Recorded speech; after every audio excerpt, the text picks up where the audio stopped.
Laura Blakely. Ellen Wheeler. Jose Gutierrez Jr. Devin Conley. And Tamara Wilson. Let the record reflect that all 5 trustees are present. I'm grabbing a pen. And now can I get an approval of the agenda? So moved. So moved. Second. Uh-oh. So we're going to have to really take our time and our turns answering. Otherwise, whichever Zoom captures audio the fastest gets it. So can we do that one more time, please? Ellen, go ahead. So moved. Second. Thank you. So on all in favor? Aye. Any opposed? Okay, on a motion moved by trustee Wheeler and seconded by trustee Gutierrez, approval of the agenda passes unanimously. Now is the opportunity for members of the public to address the board concerning items on the closed session agenda. I'm not sure who on the district office side is responsible for emails, for pre-sent emails. Can somebody please chime in from the district office to help me with that?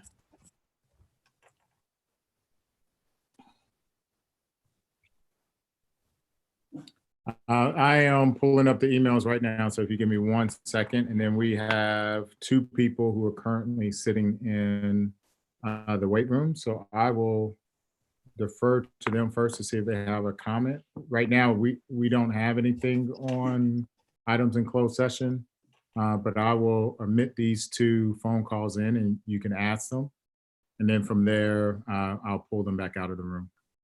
Okay. Do I know who I'm speaking with, or will I know? Do not know. So now there's only 1 person in there. All right, so I'll omit them and you can ask them if they have an item to comment on. Okay, thank you. They're in. Hello, member of the public. I'm not sure what your name is. This is Board President Wilson. We're curious if you are calling in and have a comment on our closed session agenda item. No, I'm just here for the general meeting. Okay, thank you very much.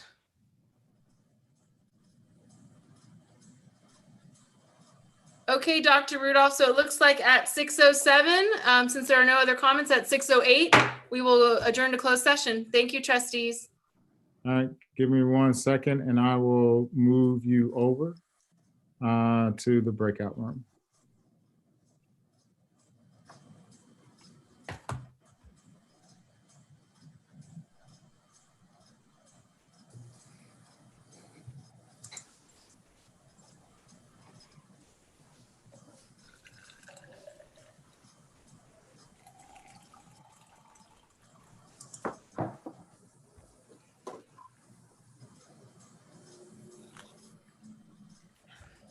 Fogged up my glasses.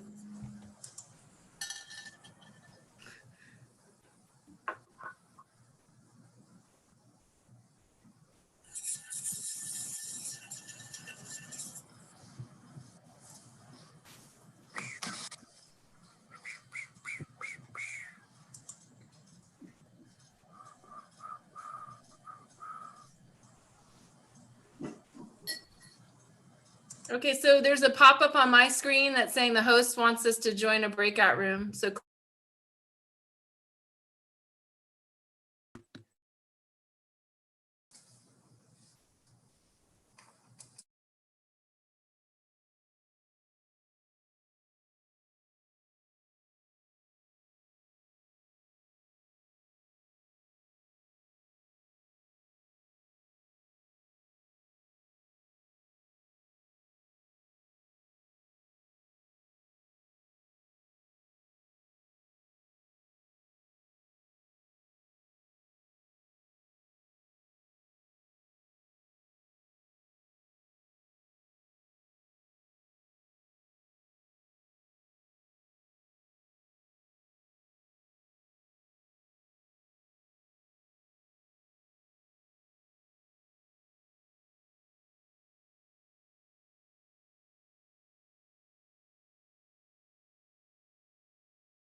Good.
I'm not sure All who right, this. President Wilson, I believe we're back.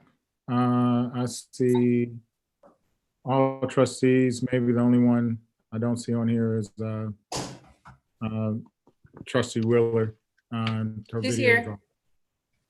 She's in here, but I don't see her video on, so she may be away. Oh, I see it.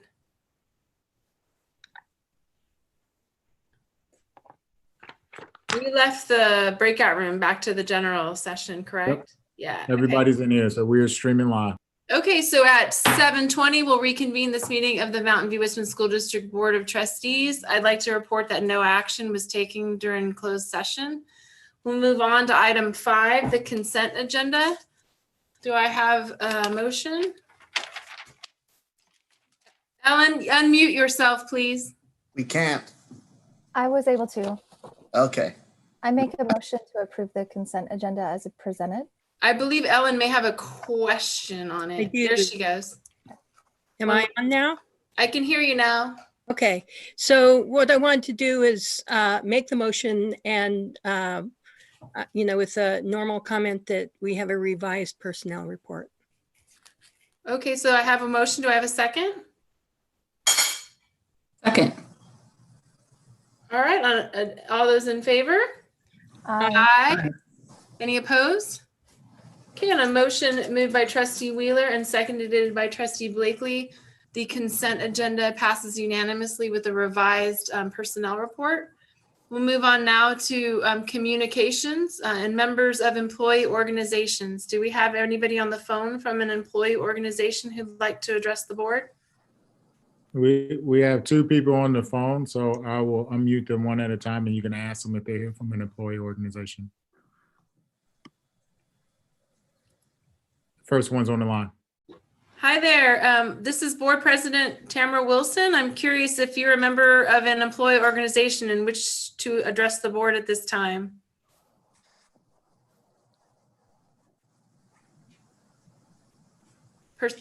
On the phone. Are they on mute? No, they were unmuted. I'll go to the next person. Next person's on the line. Okay, person from 669 phone number. This is Board President Tamara Wilson. We're on the employee organizations topic, and we're curious if you're a member of an employee organization in which to address the board. Okay. Are you a member of an employee organization? No, I'm not. Okay. Are you a member of a district committee or, and I know you're not the superintendent. So can I ask a question?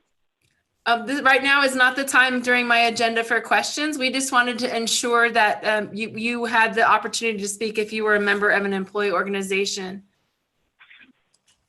So No, we're for an going to employee, do no. it this time and move on to district committees. Is there any members of district committees who wish to address the board at this time? I'm guessing neither of the two. So we'll move on now to the superintendent. I don't have any updates. We have 2 substantial items that we'll talk about our updates a little bit later. And so I'll wait till we do those presentations. Okay. So now we'll move on to item 7, community comments. This is the time reserved for community members to address the board on items that are not on the agenda. The board and administration welcome this opportunity to listen. However, in compliance with the Brown Act, the board is not permitted to take action on non-agenda items. Shall we go back to the phone lines and see if either of our 2 callers fall into this category? There's only one caller now. I'll unmute them and you can ask them if they have a item that is not on the agenda. They're on. Hello, caller on the phone line to our meeting. This is Board President Wilson. I'm curious if you want to address the board on an item that is not on our agenda.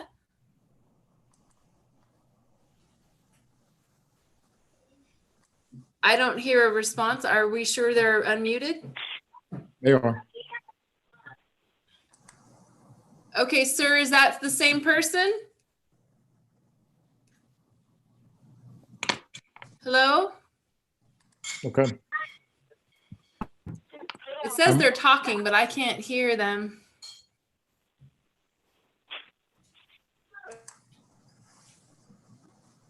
They're gone Okay, so now. Ryan Santiago is No, talking. they're gone.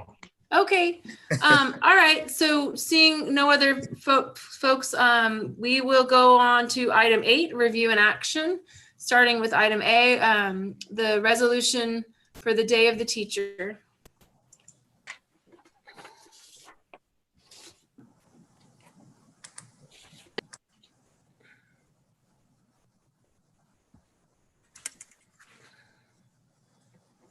Good evening, trustees. As you know, each year, the governor and the legislature designate the third Wednesday in May as the Day of the Teacher. And of course, as we all know, most especially during this time, our teaching staff make a great and crucial impact, and they really support the lives of our students.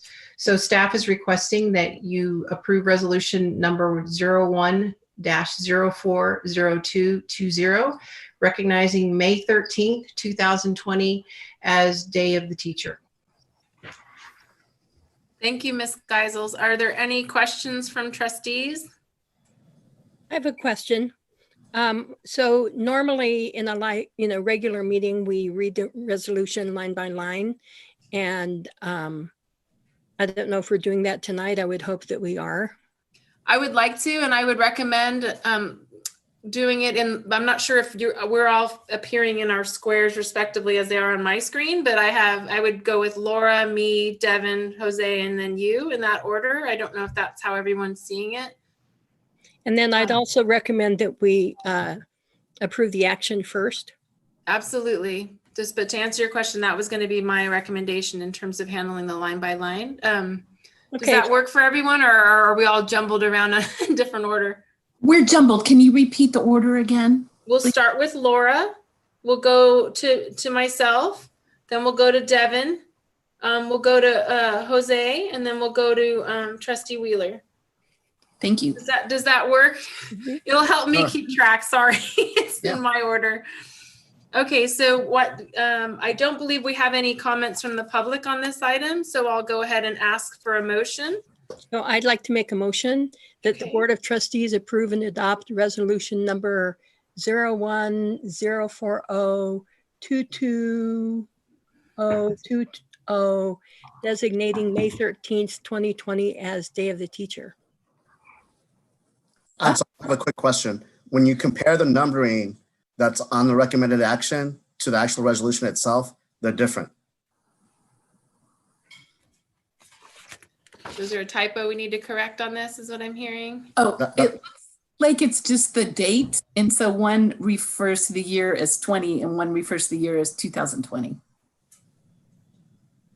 So 0402 is today, and then the cover sheet says 2020, and the resolution itself just says 20.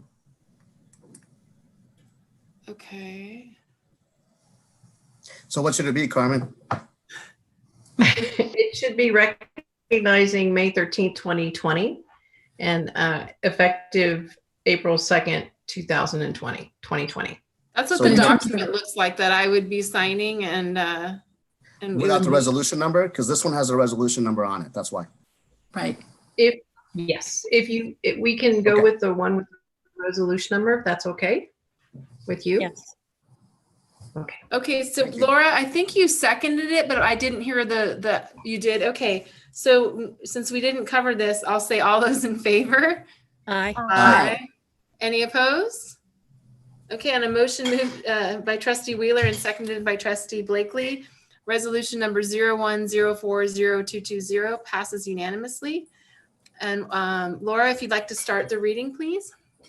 Whereas education is the most vital activity we as a society undertake to ensure the well-being of the nation, and whereas education is in large measure the result of the talent and commitment of teachers and their ability to inspire, encourage, and enlighten, and Whereas teaching is a profession characterized by skill, knowledge, discipline, tenacity, and creativity in the delivery of instruction.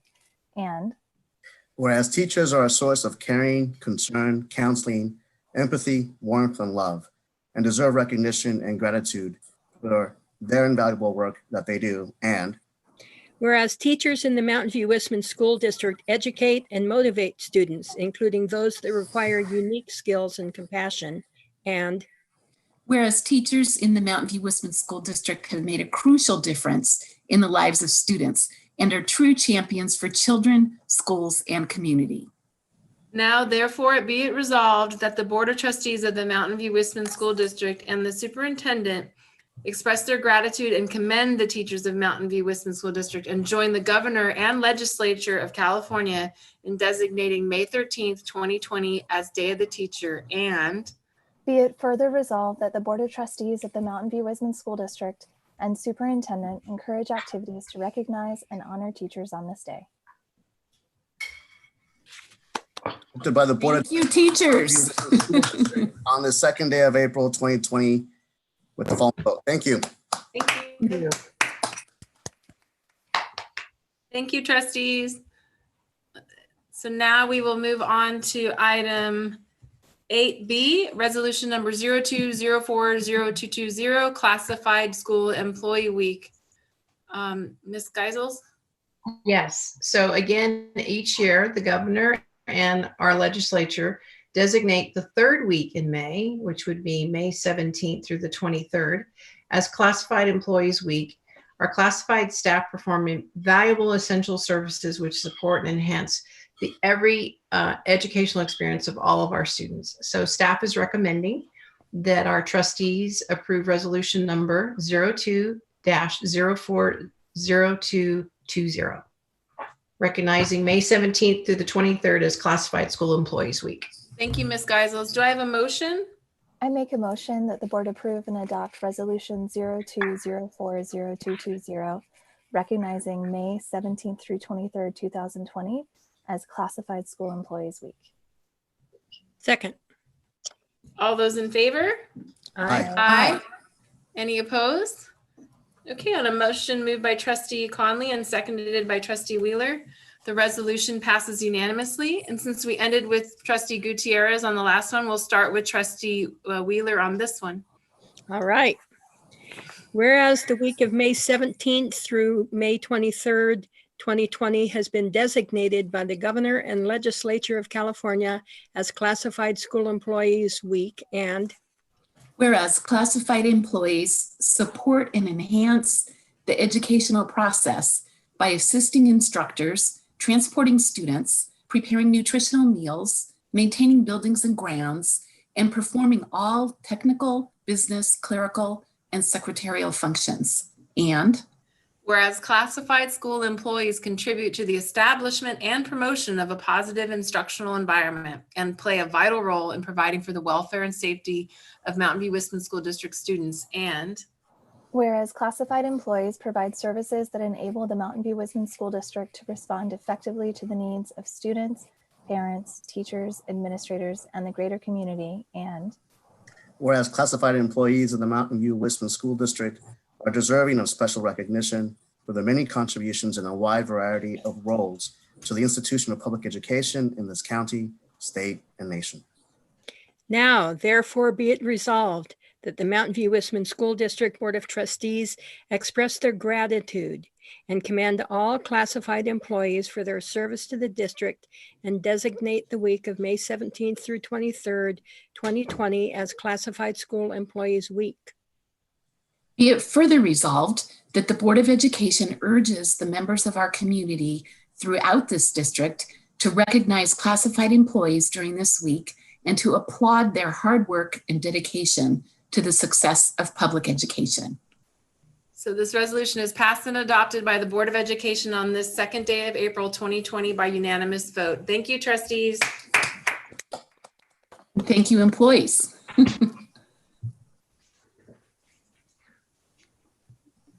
Okay, so now we're going to move on to item 8C, preschool fee schedule and fee agreement. So good evening, trustees. I have this item for Preschool Director Kemper tonight. At the meeting of the Board of Trustees on March 5th, Director Kemper presented a revised fee schedule and fee agreement for review and discussion. The presentation and the fee agreement were included again in this packet for the board. And tonight we're asking that the board approve the new fee schedule and the fee agreement as presented. Okay, are there any questions from trustees on this item? Well, I'll note that I submitted a question ahead of time and I was very satisfied with the answer, and that answer was sent to all the trustees. Are there any members of the public who wish to address the board on this item? We have no members of the public in the room or in the waiting room, so we're good to go. Okay, thank you. Additional comments from trustees? Okay, seeing as there are none, can I have a motion, please? I recommend that the board approve the new preschool fee schedule and agreement for the 2020-21 school year. Second. All those in favor? Aye. Aye. Aye. Any opposed? Okay, on a motion moved by trustee Blakely and seconded by trustee Wheeler, the preschool fee schedule and fee agreement passes unanimously. We'll move on now to item 8D, declaration of need for fully qualified educators for the 2020-2021 school year. Ms. Geisels?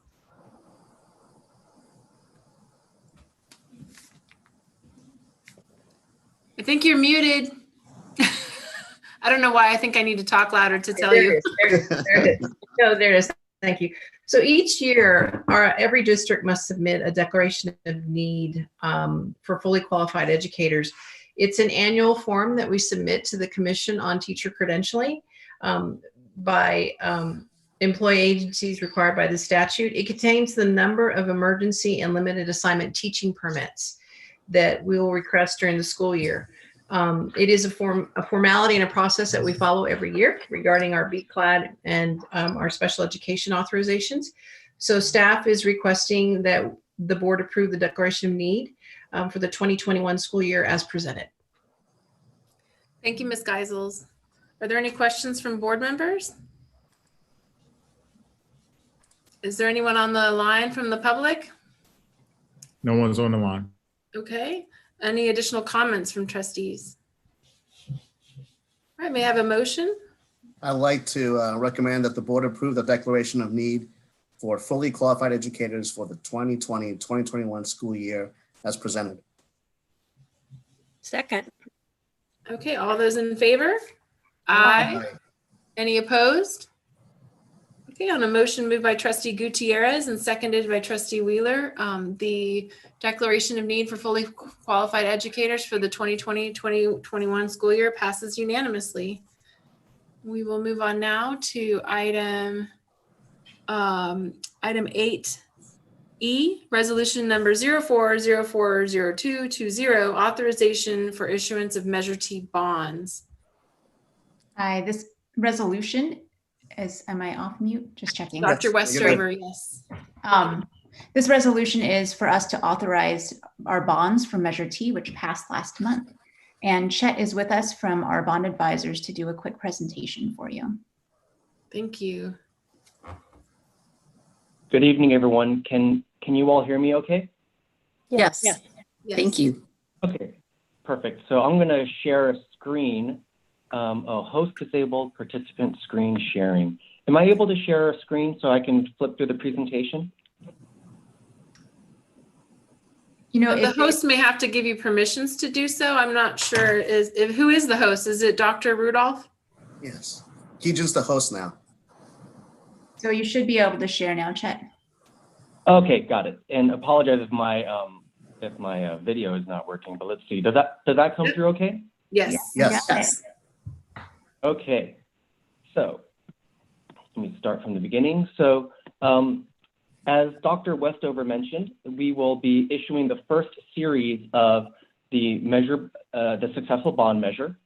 So let's talk about where we are, and we'll start with the current market conditions. And as is no surprise to everyone, we are in a lot of volatility, but let's look at historically where we were, where we are, and where we could be going. So historically, even though we've got a lot of volatility, as can be seen on the bottom right-hand corner where rates go up and rates go down, historically on the chart to the left, we are at still historically low interest rates going back into the early 1960s. Now, as we are all aware, given the volatility surrounding the health pandemic we find ourselves in, where we've got global, national, state, local shutdowns, impacts to businesses, we've seen the Fed take very swift action starting on March 3rd with a 0.5% rate cut, March 15th, bringing federal rate, the Fed rate to zero, unlimited quantitative easing on March 23rd, and a $2 trillion stimulus that was signed just on March 27th. If you look at the chart, the Dow has gone up 2,000 points, down 3,000 points, And we've seen the treasury rates, the bond yields on the bottom right-hand corner also follow suit as well, with a lot of volatility. As far as going forward, we did some research and pulled the UCLA Anderson forecast. And as you can imagine, with any forecast, it's going to be very much contingent on the virus. What is the rate of infection? What's the rate of containment? Is there going to be any vaccine, treatment? And UCLA at least believes that we'll be in a recession through the beginning of perhaps 2021 and 2022. Again, all of it hinges on whether they can contain the spread and the economic damage related to this health pandemic. So with that economic background, let's now move into Mountain View Wisman. And so this slide 4 is a history of the district's assessed valuation going back to 1988, when the district was worth, as far as taxable property goes, $4 billion. Fast forward to 2020, and you're just shy of $30 billion. And I think it's worthy to note that in the last Great Recession, the district had a decline of 2.62% in the 10-11 fiscal year.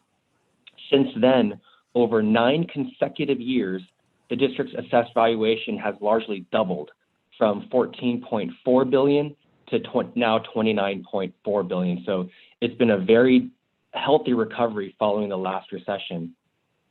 If you look on the top left hand, the annualized growth averages are very healthy. The 25-year average, 6.8%, the 30-year average, 6.2%. So let's keep those in mind as we look at the assumptions going forward. With any bond financing, you will have to get your credit rating updated. So we'll be working with Dr. Rudolph and Dr. Westover to update your credit profile with Moody's and Standard & Poor's. You currently have the highest possible rating on Moody's at AAA, and S&P has you just one notch below at AA+, but very, very strong credit ratings, and one that will distinguish Mountain View Wisman from the other financings that come to market, because investors in this crisis are more choosy as to the credits they choose to buy. So this slide 6 is a snapshot of the first issuance of Measure T. We'll be issuing up to $85 million, and we'll work with Dr. Rudolph and Dr. Westover on that number. Of that $85 million, about $46 million of it will be for bond projects, and we'll be using the other portion of it to prepay or fully defease the district's outstanding certificates of participation. As far as interest rates go, in today's volatile environment, at least as of last week, this financing was about 4%.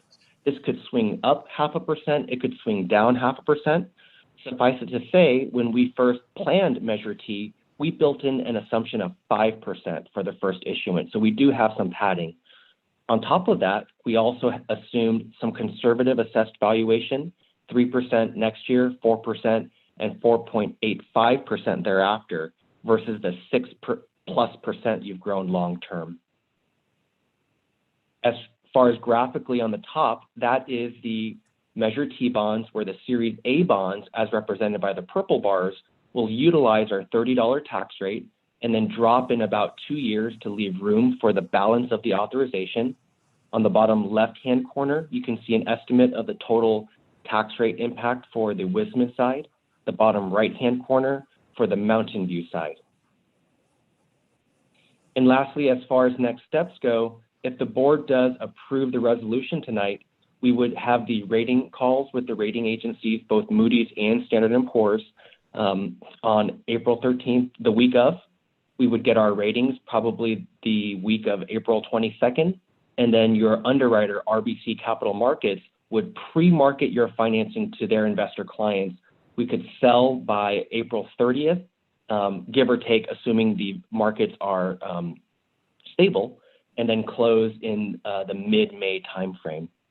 So with that, would welcome any questions on the financing plan or the documents that are part of the agenda.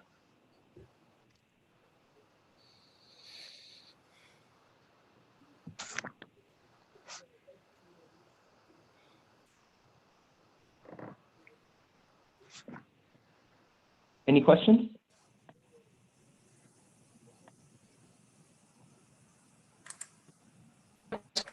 questions that you? Are there questions from trustees? I couldn't unmute myself from this go around. Could be a blessing. Oh, there we go. Hi, there you are. Hi. Thank you for your presentation. I am wearing a suit. That's awesome. Are there any questions from trustees on this item or on the presentation? No. Are there any members of the public on the phone who wish to address the board or the presenter at this time? There is one member of the public. I will unmute them so that you can ask them if they have a comment on this item. Thank you. They're unmuted. Thank you. Hello, this is Board President Tamara Wilson from the Mountain View Wisdom School District. We're on item. Oh, I don't see the number here. My bad. We're on the Measure T bond item, and we're curious if you've called in to address the board on this or have questions.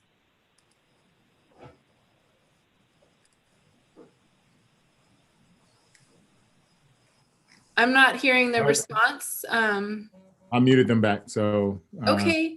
So I'll assume there are no other members of the public or that specific member did not wish to address us on this item. How about comments from, or I'm sorry, Trustee Blakely, did you have a question or comment? I actually had a question, and this may be more for Dr. Rudolph. I know the first portion of the funds will go to pay off the existing COP, but the second chunk, and I'm trying to find the presentation, but it was 45 million or so. Have we planned yet what that first expenditure amount, which projects that will go toward? Are we still working on that? So the first item that we have on slate is actually the solar project, and to bring that to fruition. But because we sort of stopped in the design phase last year, we don't know what the true cost of that will be. Right. And then the other part of that is we are anticipating that there may be some initial costs for teacher housing. And so those are the two big projects that we have currently. Okay, thank you.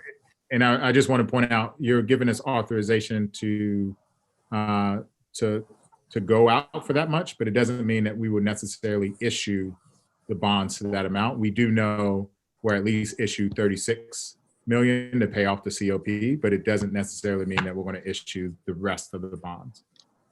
Okay. We give you authorization for the full amount. Would that, and let's say for financial or economic reasons, we decide not to draw down more than enough to pay the COP, could you later, like in September, or use that authorization to draw down the balance or sell the balance, issue the balance? May I chime in here? So that's a very good question. So the resolution authorizes up to $85 million, and it does not obligate you to issue $85 million. Now, when we get the credit rating, your credit rating is fresh for about 90 days. So if we go out to September, we may have to have an update conference call with the rating agencies to freshen up the district's rating to see if any material changes have happened.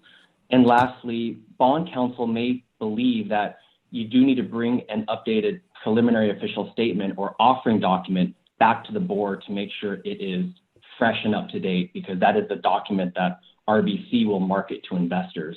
So as far as authorization on the resolution, no, you don't need to go back to the board, but we probably have to go back to the board for an updated draft of their preliminary official statement, and we probably need an update call with the rating agencies. Okay, but so for 3 months though, we could go back again. That's correct. That's correct. Two tranches. Okay, thank you. The other trustees with questions or comments? Has her hand up. Well, I did have a question of the teacher housing. Do we know if that is, I mean, everything is on hold right now, but I think affordable housing construction is still moving forward and some public works. Is that going to be moving forward, or is that going to be on hold for a while? So they, similar to us, want to capitalize on the low interest rates, and they want to go out and get as favorable borrowing capacity as possible. So they're trying to get to move through as quickly as possible. We're now entering the design phase, though. And so there are some costs that are associated with that. Okay, thank you. All right, if there are no other trustee comments, do I have, this is, let's see.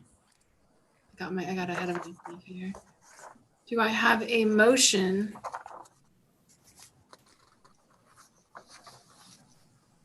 I move that we approve resolution number 04-040220, a resolution of the Board of Trustees of the Mountain View Westman School District, Santa Clara County, California, authorizing the issuance of Mountain View Westman School District, Santa Clara County, California election of 2020 general obligation bonds, series, it's got an exclamation point.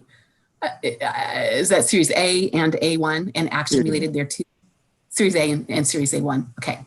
And action related thereto. Do I have a second? Second. All those in favor? Aye. Trustee Gutierrez, you're muted. Over. On a motion moved by Trustee Blakely and seconded by Trustee Conley, the motion passes unanimously. Thank you all. Aye. There you are. Thanks. Okay, we'll move on now to item 8F, resolution number 05040220, the reduction of classified service. Yes. Good evening, trustees. As a result of a reduction or elimination of service being performed by a department, classified employees shall be subject to a layoff for lack of work or lack of funds at the end of the school year. The affected employees are given written notice not less than 60 days prior to the effective date of the layoff, and they're informed of their displacement. This is per Education Codes 4517, 3298, and 45308. The two positions that are affected by this layoff are one district translator position and one transitional kindergarten instructional assistant position that are being eliminated. The TK instructional kindergarten position is being eliminated due to enrollment, lacking enrollment in TK, and the district translator position is being eliminated due to the lack of performance or work. And both people in these positions will be returning back to previously held positions in the district and for the 2021 school year. So staff is recommending that the board approve resolution number 05-040220, reduction of classified service as presented. Thank you, Ms. Geisels. Are there questions from board members on this item? Are there any members of the public on the phone who may wish to address us? We have one member on the public. I will unmute them right now. I do not have any comment about this in particular. Thanks.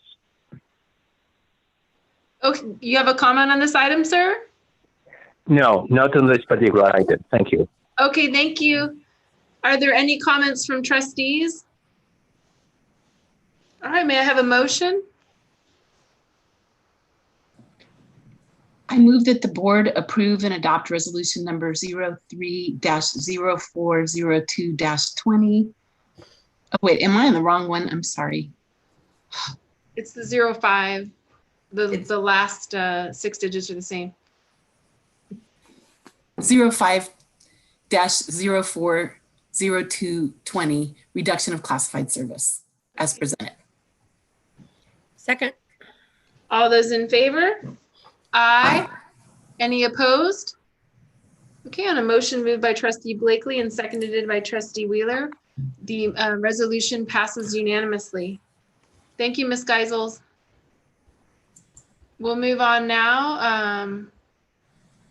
One moment, bear with me. I don't have a paper copy of this. Okay, we'll move on now to item 8G, resolution number 03-040220, specifications of the election order. Dr. Rudolph. All right, good evening. So the biennial district general election that will include the election of 3 trustees will take place hopefully on November 3rd, 2020 in some type of fashion. The Board of Trustees will consider approval of resolution that reflects Board Bylaw number 9220, which is included. Essentially, what you're doing is you are ordering an election for the three terms that are ending. All right. Thank you, Dr. Rudolph. Are there any questions from trustees on this item? I see lots of these.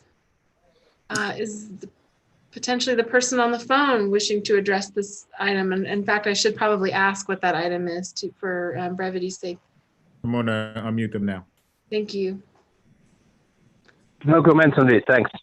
Sir, could you tell me what item you do have a comment on? Because you're the only caller. That way I won't keep coming back to you. If you don't All mind. right. I just want to be present when you debate what we'll be doing for the rest of the school year concerning grades and all that. Okay, so, and you have a comment on that, is that correct? Yes. Yes. Perfect. Thank you so much. I'll stop cutting over to you now that I know that. Dr. Rudolph, is there a way to track that actual person by some number on your side so we know if it changes? So I will log the phone number in. And so I have them listed there. Okay. Yeah, I think that would be easier. That way I don't keep cutting back and forth. Thank you, sir. So at this point, do I have any comments on this item? Trustee Wheeler? Yeah, I'll just mention that the Santa Clara County School Boards Association normally does a candidate information forum. And we have that forum scheduled currently for the first Saturday in June. Everything is up in the air, so I don't know what format that forum will take. I am the chair of that committee, so I will try to publicize, our executive director of the association will publicize that informational forum. It normally takes the form of half of it being information from the registrar of voters about how to actually file forms. And then the second half of it normally is a description by various trustees about what it's like to actually run in an election. So like I say, I will get back to more people later about this. Thank you. That's great to hear that it's planned, and hopefully if this continues, there's an option maybe to do that remotely, but it would be nice to make sure we broadly advertise that so there's opportunities for folks. So thank you for that. Any other comments or questions from trustees on this item? Okay, may I have a motion, please? I move that the board approve and adopt resolution number 03-0402-20, specifications of the election order as presented. Second.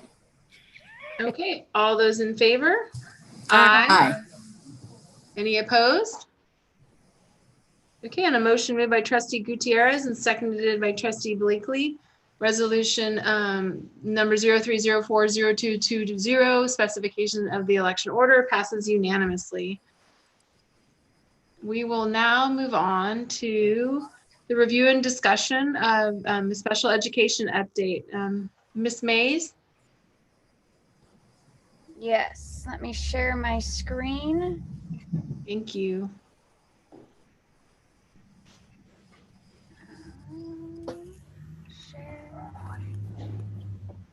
All right. Hello, everyone. Good evening, trustees, superintendent, and all of you watching and listening from home. The special education update. I know this has been something that we have been looking forward to. Our strategic plan, this update will focus on student achievement, which is goal number 1 from our strategic plan, that every student will be prepared for high school and 21st century citizenship, as well as goal 3, inclusive and supportive culture, that every staff, student, family, and community member will feel valued and supported while working with and learning and partnering with Mountain View Wisman School District. So some program information. Currently, our different specialized academic instruction programs are located at various school sites shown here. So our autism programs right now are at Graham Preschool, Montaloma, and Crittenden for the middle school. Our medically fragile class is both at Graham Preschool and Landals Elementary School. Our futures class, functional life skills class, is at Graham Middle School. We have co-teaching currently at Crittenden, Graham, and the preschool, as well as our students who are placed outside of the district at the county in Los Altos School District, as well as non-public schools. On top of these programs, all of our elementary schools and middle schools have a resource program that supports students, speech and language therapy, occupational therapy, physical therapy, vision therapy, AAC, which is augmentative assisted communication, adapted physical education, and orientation and mobility. So most of our students who are found eligible for special education services fall under the category of specific learning disability at 34%. Speech and language impairment is a close second at 30%. And the rest are between, oh, whoa, my fingers, intellectually disability, hard of hearing, visual impairment, orthopedic impairment, other health impaired, autism, and all of those round up to about 12% of our students in Mountain View Wisman School District. So our demographics by ethnicity, as you can see, most of our students who do have IEPs are 53% of them are Hispanic Latino, 25% are white, and 9% are Asian. And our demographics by language type, we have 64% of our students on IEPs who are English only, and 28% are English language learners. So some trends in identification. We took who qualified for special education last year or in 2018 and compared it with students in 2019. Autism has had an increase of 2%. Other health impaired has increased. Specific learning disability has had a decrease over the 2 years. And speech and language impairment has increased by 2%. Another thing to note on this slide is that our visual impairments have decreased in those 2 years. So moving on to academics. So our overall dashboard for 2019 in both English language arts and math for students with disabilities fall in the yellow category. And both of these are increases from the previous year. I gotta move you guys down so I can see the slide. Okay.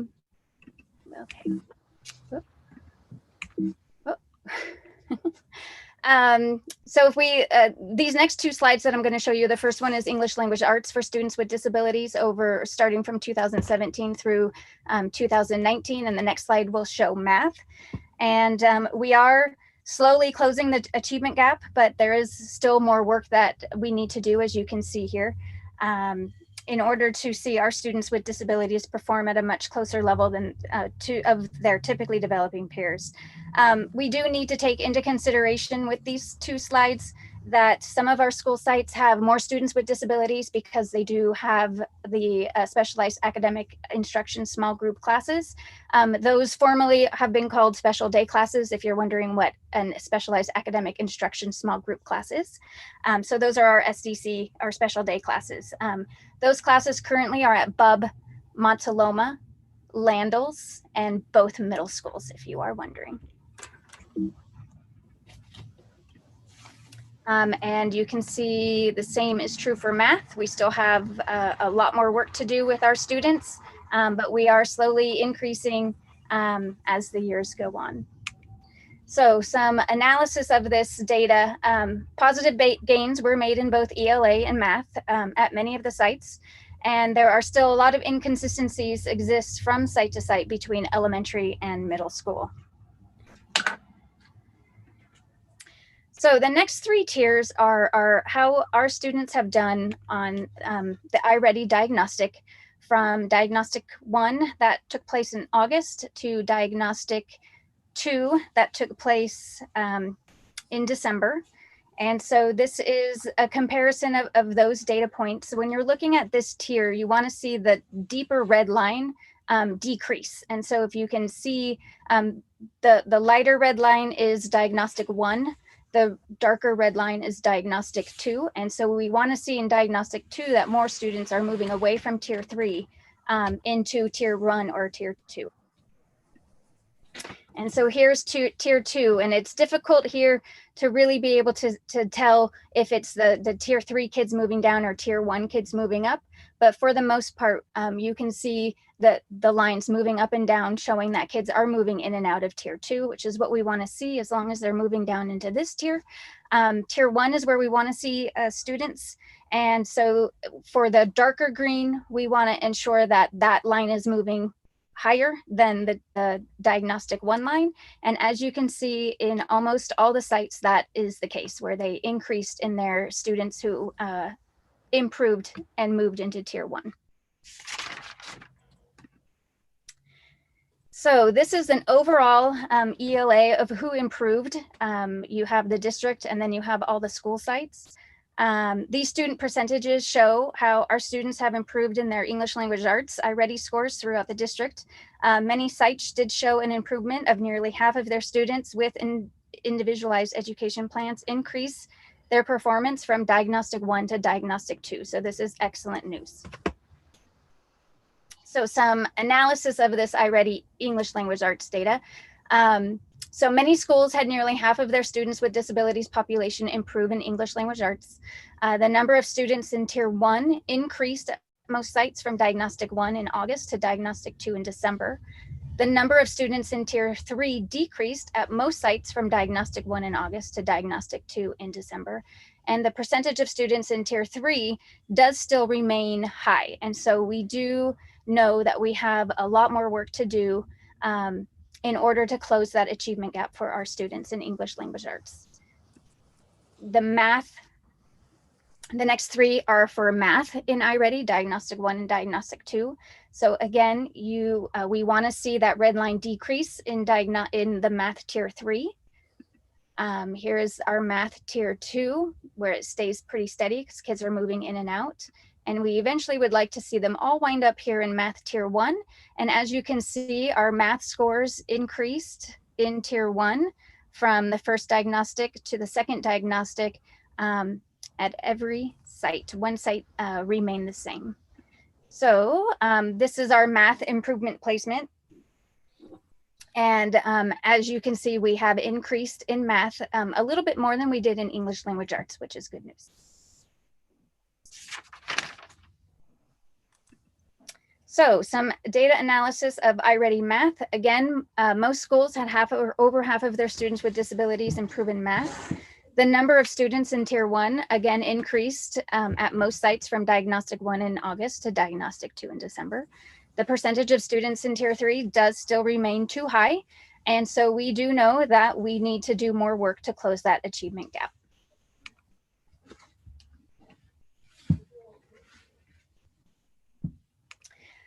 So significantly disproportionate. You are going to be hearing this phrase quite a bit. What tends to happen in school districts is there are 4 reasons why you can become significantly disproportionate in a district. And that means that you have had one of these 4. So special education in general, if we are over in that, a district can be significantly disproportionate. They can also be disproportionate in special education within a specific disability category, for disciplinary actions, or because we have students in too many restrictive environments. And for Mountain View Wisman School District, we are significantly disproportionate. And the significant piece comes in because we have been disproportionate the last 2 years. And this year is our 3rd year of being disproportionate, which now makes us significantly disproportionate. And we are disproportionate in the number of Hispanics that we qualify or are found eligible under specific learning disability. So our disproportionate data, when looking at our data, the total percentage of students with disabilities is 12% in Mountain View Wisman School District. And that is very commensurate with the state and the national average. We're right where everyone else in this state and the US. The total percentage of our Hispanic Latino students in Mountain View Wisman School District is 23%, whereas the non-Hispanic Latino students make up 65%. The total students with disabilities in Mountain View Wisman School District who are Hispanic Latino is 53%. We would like that 53% to be a lot closer to the 23%. And so that is where our work will be headed in the 2021 school year, to try to reduce the number of students who are Hispanic and Latino, to really ensure that they do have a learning disability and it is not a language gap that they are presenting with. So what we did is we broke it down by school site. So you can see each school site here with the total number of students, the total number of students with disabilities at those sites, the total number of English learners at those sites, and then the total number of students who are both an English learner with a disability.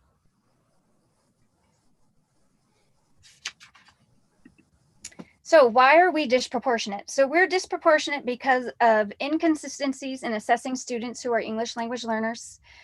Teams are not asking the appropriate questions to families to ensure that students actually meet eligibility criteria. Improvements are needed also at the tier 2 level district-wide to support all of our students. What tends to happen is that they go through the tier 1 interventions, and then when those don't work, they jump right to being assessed for special education without going to that tier 2. So we need to beef up our tier 2 interventions to help all of our students. So the next steps, the most important part. So improving inclusive practices and co-teaching. So one thing that I have found in my 20+ years of being a special educator is special day classes. I've taught a special day class. I've been around special day classes, and they need to be reworked in order to meet the needs of the students. And so one thing that we are working on for the 2021 school year and 21-22 school year is to reconfigure our current mild moderate special day classes that are currently over at BUB.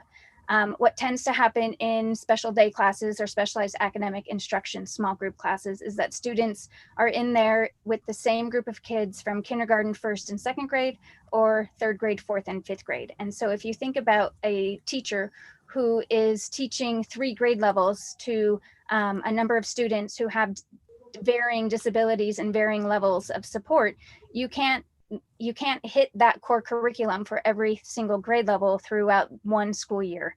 And so if we can ensure that these students are maintaining in the general education program as long as possible so that they can receive that core curriculum from a general education teacher who has the knowledge of that curriculum to teach those students, then our achievement gap when we get to middle school will be a little smaller.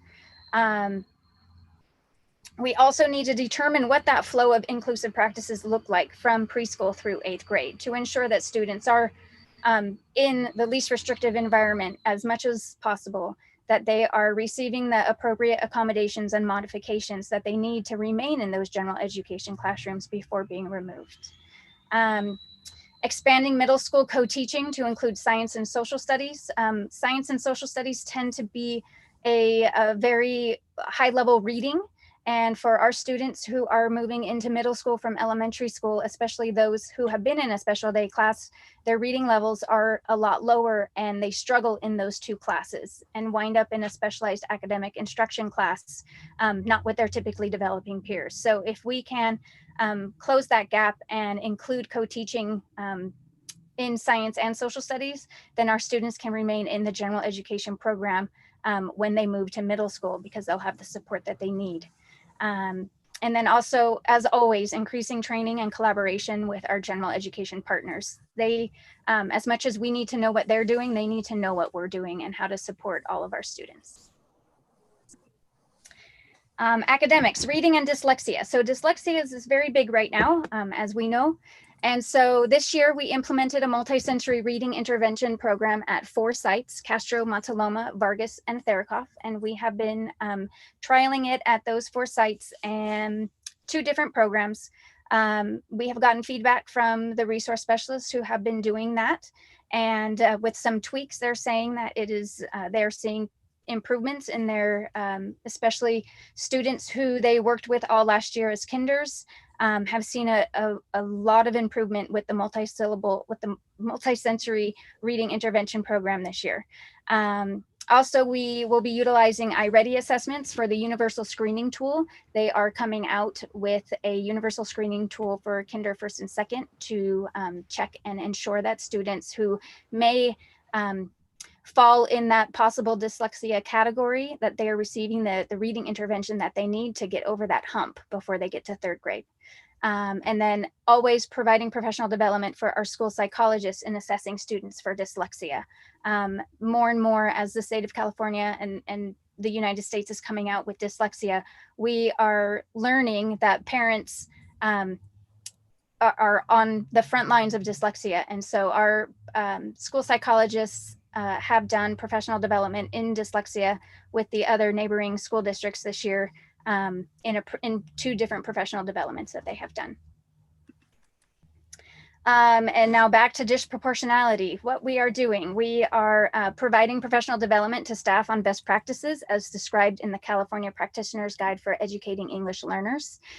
Right now, actually, while we are on school closure, we met with our school psychologists so that they can go through this this practitioner's guide.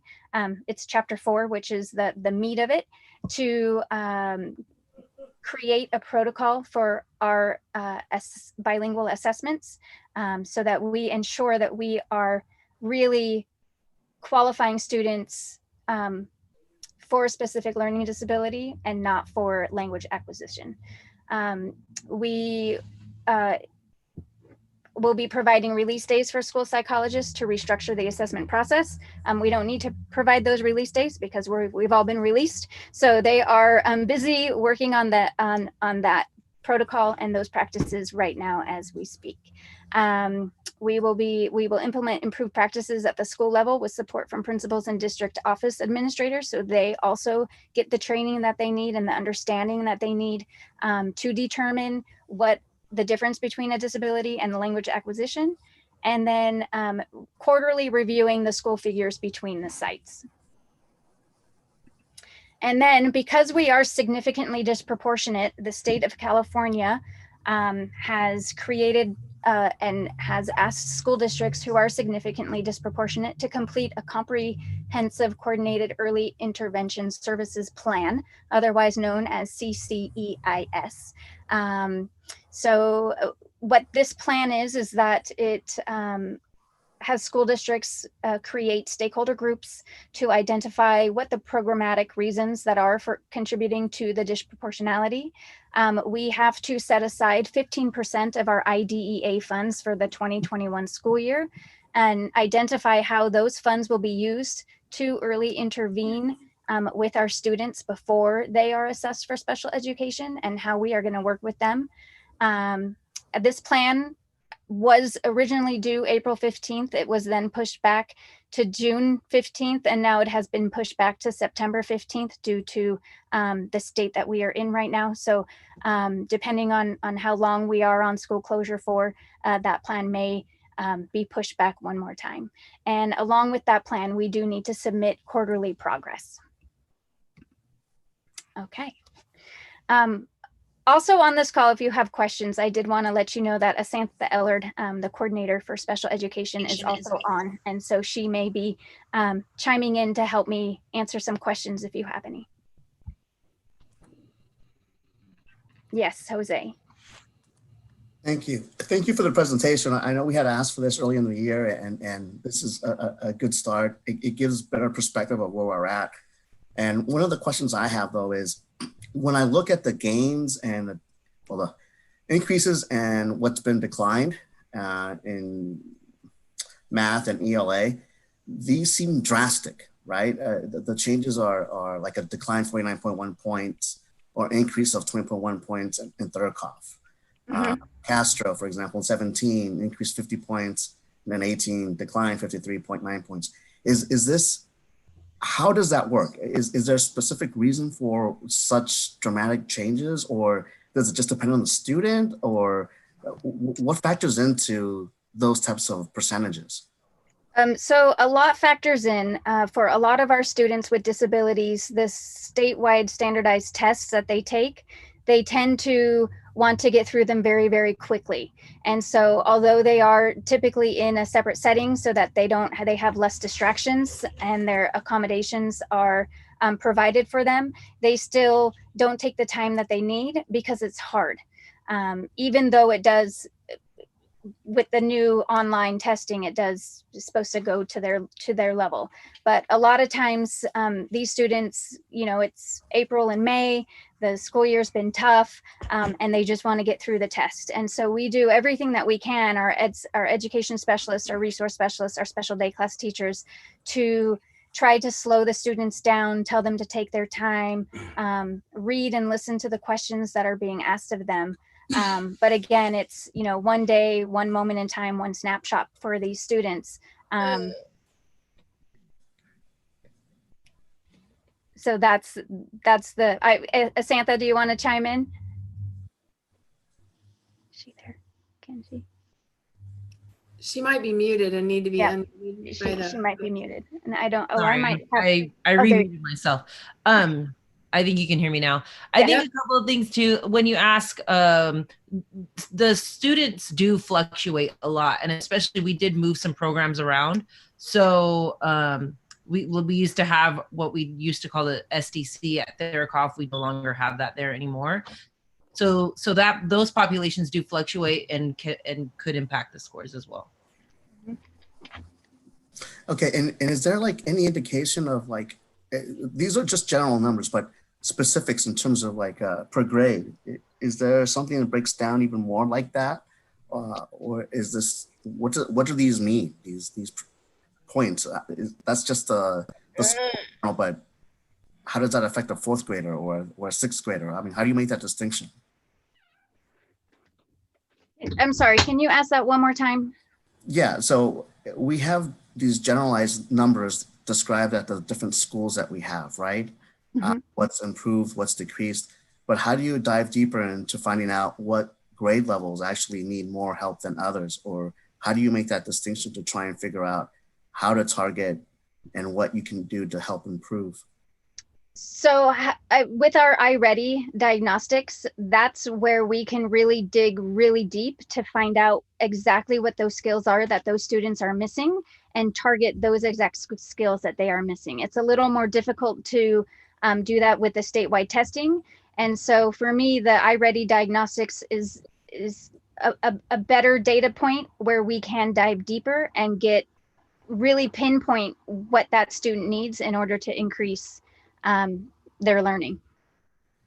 Okay, and then my final question is, when you noted in the data analysis of the dashboard, the second bullet point that says inconsistencies exist from site to site and between elementary and middle school, I'm just wondering the effects that has on the transition, not just between elementary and middle, but then when you look at the numbers, it seems that there's also issues once they're in middle school and they're transitioning on to high school. Again, is this just because they're rushing through tests, or what's the factor here? Because though improvements have been made and they look, the overall look to this is just that I feel that we may not be providing enough support to our students as a whole, and that to me would be disturbing, right? What's going on with what we see here? How do you best explain this? That's a tough question. How can you explain it? It's hard to explain because students are individuals, and as much as you want to say that they're going to do their best on one test or one assessment, they may or may not come to school that day saying, I'm going to really try my best. The inconsistency, I think, goes back to what Asantha was saying about the programs being moved from school site to school site. And I think at this moment in time, we don't plan on doing that again, moving programs, because those transitions for students are hard. We try to keep students in one place as they go through the grades, especially in elementary school. And I think a big other piece to this is ensuring that when these students are in a specialized academic instruction small group class or those special day classes, that they are receiving the correct education that they need in order to continue to move forward, which is why inclusive practices are so important to allow these students to stay in the general education. So they're receiving that core curriculum from kindergarten to 5th grade so that they can actually move into those core curricular classes when they get into middle school. Okay, thank you for your help. And finally, what else can we do? What do you need from the board? How can we help more to try and meet these expectations and have them become a reality? What's lacking that we can pitch in with, or that we should think about to try and contribute later on? So one thing I did forget to mention is that we are planning on expanding that reading intervention program across all schools, even the middle schools. I think that is one of the biggest missing pieces to our district, is a really good multisensory reading intervention program. And without having that, students who aren't grasping that core curricular reading curriculum, they're the ones who are getting lost. And so if we can catch them in kindergarten, 1st and 2nd grade and get their reading to be at grade level, then we're going to see a much different tone to that 3rd, 4th, 5th, and then into middle school, because they're going to be better readers. And we do know that if you're able to read at the 3rd grade level or above, then you're going to be successful. But it's getting students to that 3rd grade level, and how do we do that? And we need the reading intervention curriculum that is multisensory based, so that they're getting it from all different modalities, visual, kinesthetic, auditory, over and over and over again. Okay, thank you. You're welcome. I believe both Trustee Blakely and Trustee Conley have their hands up. Okay. Trustee Blakely, are you unmuted? There you are. Can you hear me? Yes. Okay, thank you. And thank you for the presentation, Ariana. So there was one slide on the disproportionality, and it said, why are we disproportionate? That there's inconsistencies in assessing students who are ELLs, and the teams weren't asking the appropriate questions to families to ensure that students actually meet the eligibility criteria. And then you said that we would beef up tier 2 interventions. And I'm wondering, like, 2 things. What kinds of questions would be the appropriate questions, or like what kinds of questions are not being asked? And then on the tier 2 interventions, like what are those? Could you provide an example or 2? Because I'm not familiar with that. Yes. So there are five questions on the specific learning disability eligibility page. And those 5 questions are at the very bottom of the page. And one of the questions is this student a low socioeconomic, in a low socioeconomic situation? And if the answer to that question is yes, then you really have to think about, okay, is this a student who has a learning disability, or is this a student who is coming from an unfortunate background and just needs more support in order to move and in order to learn? That's not special education. And that is a very fine line, because we as educators want to help everyone. And so it's very hard when you see a student struggling to not give them that extra support. Whereas if we had a beefier tier 2 model, and that tier 2 model could be that multisensory reading intervention curriculum. It could be small pull-out groups. It could be the resource specialist going in and doing a small group with the general education teacher. Asantha, any other tier 2 supports that you can think of off the top of your head? Yeah, no, those were exactly the ones that I was thinking. And really the crux of it lies within reading. Beefing up the reading intervention at that level, and vocabulary focus. Yes. Vocabulary is big. So I remember a couple of years ago when I was new to the board, and I don't remember who did the presentation, but there was a sort of aha that we were saying that a lot of kids were ELL, and we were trying to tackle that problem, when in fact, many of them were also special ed. Is it possible that the pendulum swang too far one way and now we're trying to kind of right size and get kids in the right buckets so they get the right supports? You're absolutely correct. That could definitely be, one of that pendulum swinging, and now it's, it's going to swing back. But in order for it to swing back, we need to ensure that we have the appropriate programs for all of our students. Right. We did just do 3 years of SIOP instruction, which is targeted for our students who are English language learners. And those strategies and skills that are taught in SIOP go hand in hand with students who have disabilities, because they need to learn in that same way. They need the visuals, they need the vocabulary. Visuals are very, very big.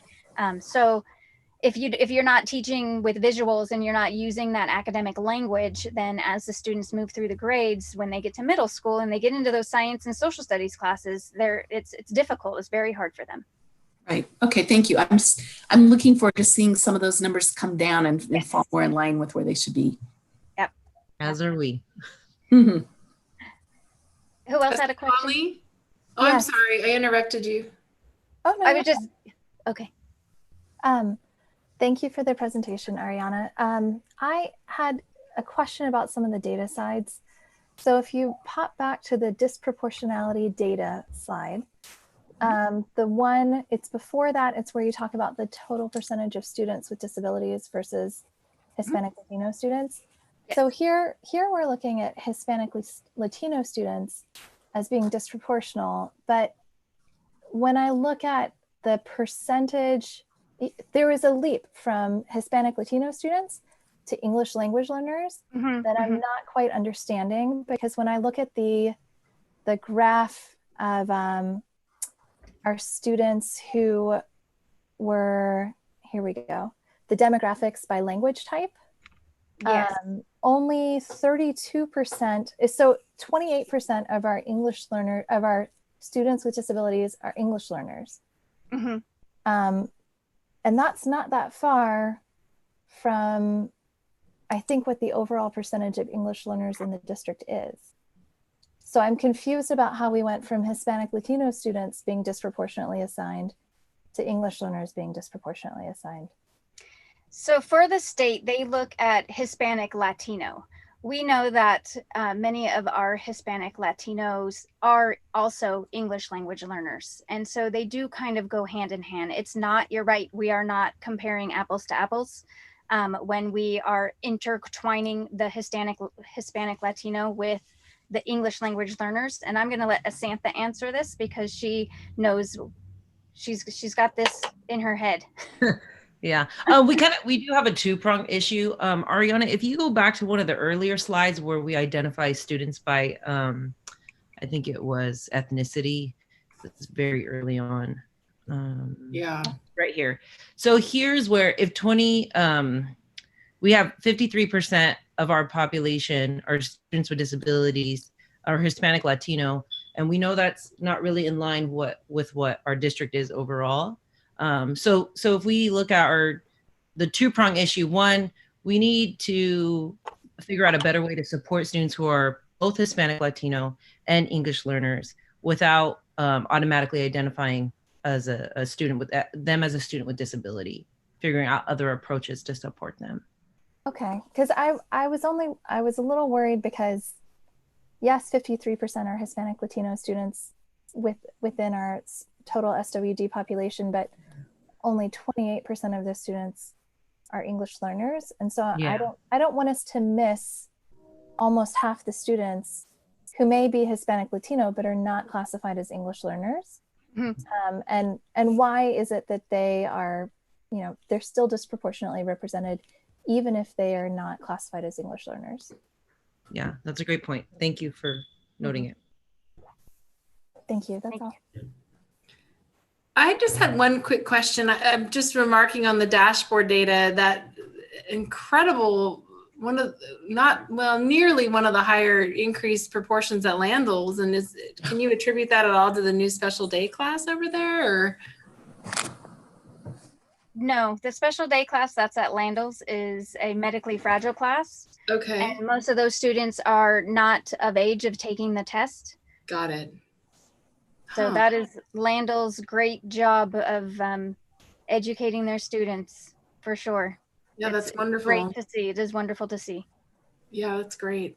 Thank you, Ariana. You're welcome. Are there other trustees with questions? Are there any new members from the public on the phone, Dr. Rudolph, who Nope, may want to they're address not. the board on this item? No, they're not. We still have the one member on the Same board. number. Okay. Okay. Are there any additional comments from trustees on this item? I would like to say that I'm really pleased that we're doing more around dyslexia and the move to more sensory oriented curriculum in the early grades. I spoke with a parent about this, and I just kept saying, but in kindergarten, that's what you do. That's what you do when you teach kindergarten. Everything's involving your body and your senses and all of these different ways of learning.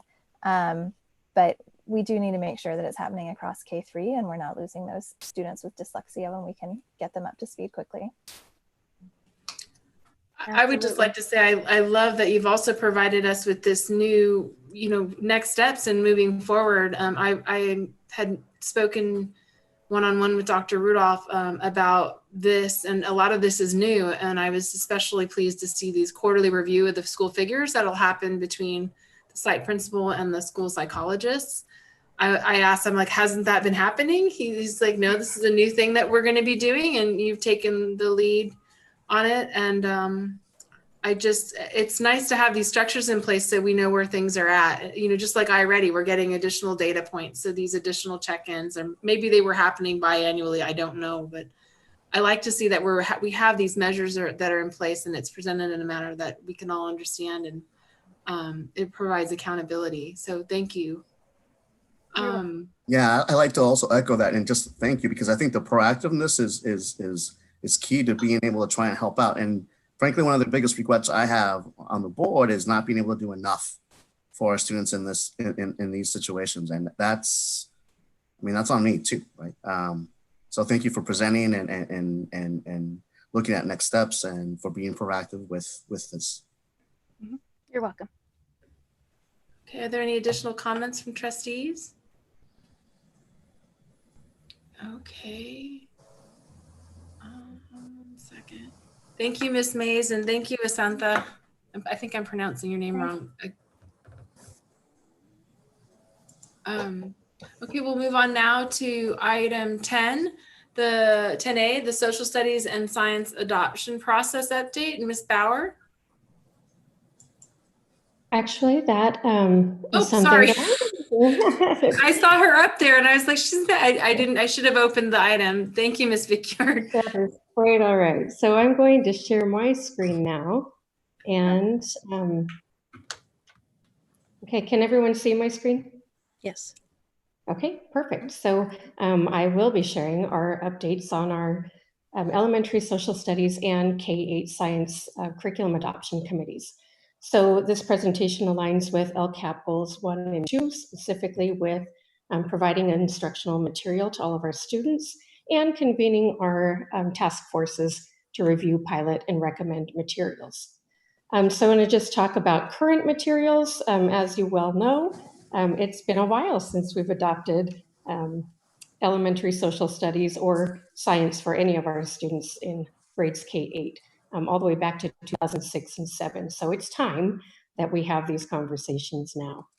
I'd like to talk just for a moment about process and progress. Anytime we adopt new curriculum, we go through a very similar process. We do convene advisory committees that are comprised primarily of teachers, but include parents and administrators, coaches as well. We provide professional development to these committees. We review rubrics for evaluating the materials very carefully. We go and we look at all of the materials that are available to us and then recommend programs based on the evaluation rubrics and in-depth conversations. The team then pilots the selected materials and then come together to make a recommendation for adoption. And so throughout the presentation, I'm just going to go back and forth between the two different committees because they follow such a similar process. So our Social Studies Committee convened in November, and you can see through the timeline, they went through that very significant process from the framework overview and professional development, to the material review and pilots, and a recommendation from the team. Our science committee started a little bit later in the game. We convened our science committee in December, and so we're a little bit behind the social studies, and we'll get to more of that information as we go through the presentation. As I said, all of our committees consist of teachers, coaches, administrators, and parents.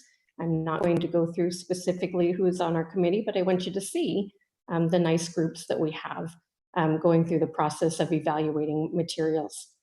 And so when we started our social studies task force back in November, we did have training. Colleen Walsh, who at the time was our literacy coach and had gone through extensive training with our middle school teachers on social studies, trained our elementary team on the framework shifts in social studies. And after that training and after reviewing the framework, the team identified some really significant priorities that they wanted to focus on when they were looking for a new curriculum. And I'm not going to read all of those, but you can see what their priorities were. Very similarly, our science committee had some pretty in-depth training. We brought all of our science committee members from K all the way through 8 together. They've had a significant training throughout the last few years, but then the team also had further training on the framework, and again also had priorities as we began looking at material. One of the priorities was really to try to find a K-8 program so that we could have continuity and consistency of science instruction throughout the grade levels. So once we had our training and really developed those priorities, we took the evaluation rubrics. And these are rubrics that we take from the science adoption toolkits that are created by the California County Superintendent's Educational Services Association. So the teams reviewed the components of the rubric, clarified any contents of them, and then we refined the format of the rubric and put it into a Google Doc to make it really easy to collect and evaluate data about all of the different materials we reviewed.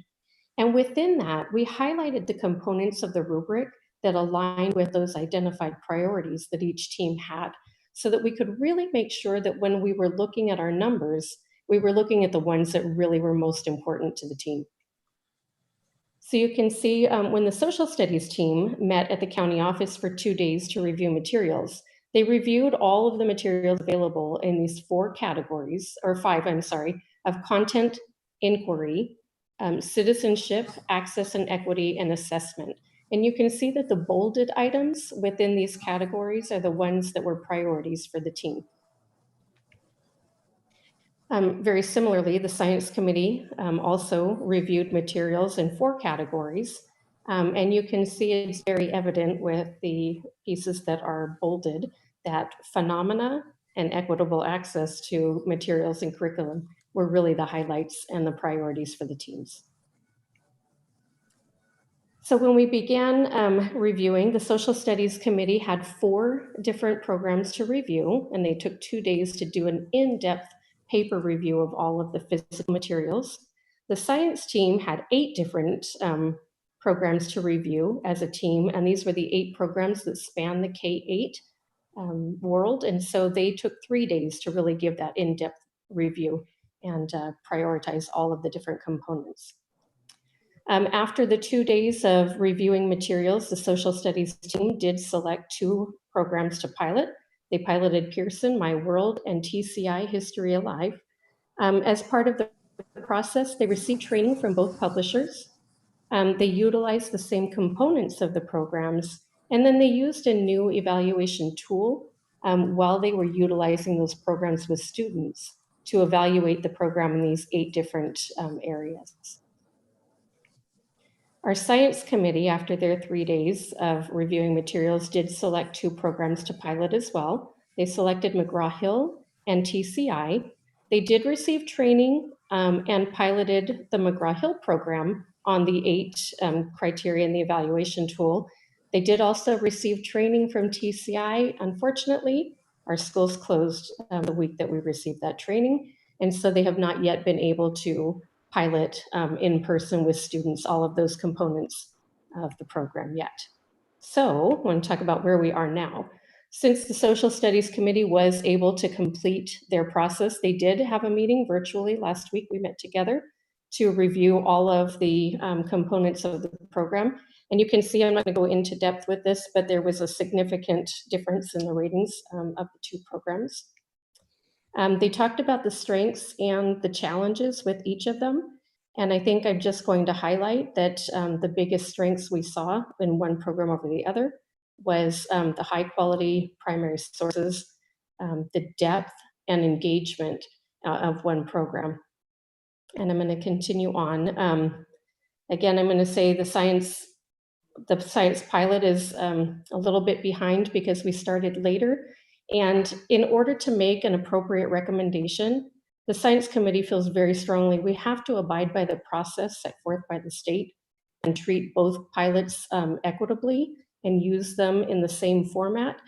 And the committee really felt very strongly that in order to make a recommendation, they really needed to understand how students were going to interact with the science program, the second one that they're piloting, especially for our students in our most at-risk categories. We've just heard from Ariana about our students with disabilities, and we want to make sure that any program that we recommend for adoption meets the needs of every student in our district. And so our Social Studies Committee unanimously recommends adopting TCI History Alive as the K-5 Social Studies curriculum. And what that means is I will be coming back to you in May for an approval of that program. Pending your approval, we will purchase materials and we will provide training to all elementary teachers in the fall. And that training will really focus on the inquiry-based instruction of the new framework. And it will also include accessing the digital curriculum resources from TCI, because that was one area that was a challenge for the program. We also will provide pacing guides that include the grade level inquiry questions from the framework that will be covered in each trimester, and the alignment with those framework questions to the benchmark advanced language arts curriculum that's being used at our elementary sites. Next steps for us for the science committee will be to continue piloting the science programs in the fall at the very beginning of the year. We will come back to you with a recommendation as soon as that pilot is done in the fall. And then pending your approval of the recommendation, we would purchase our materials and provide training to the elementary STEAM teachers and middle school science teachers. And then we would provide our pacing guides, not only for the remainder of the year, but we would also really be thinking about the pacing guides for the first trimester and that transition to new curriculum as we adjust to a new program within the year.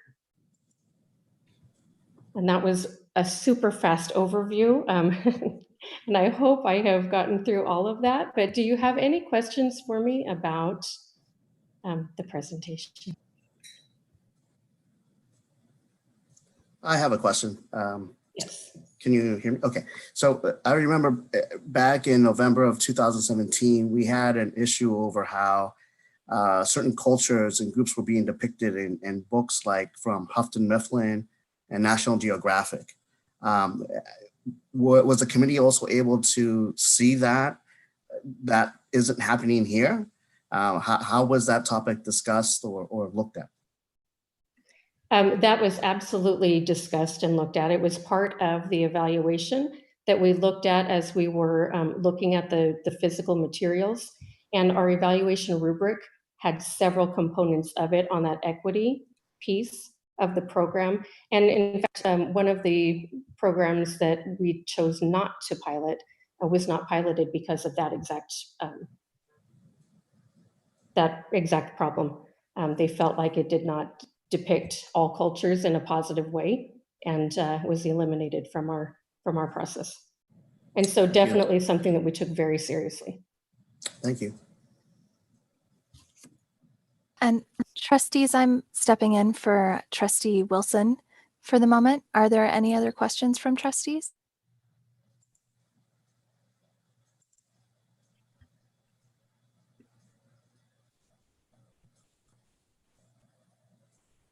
Where'd you go?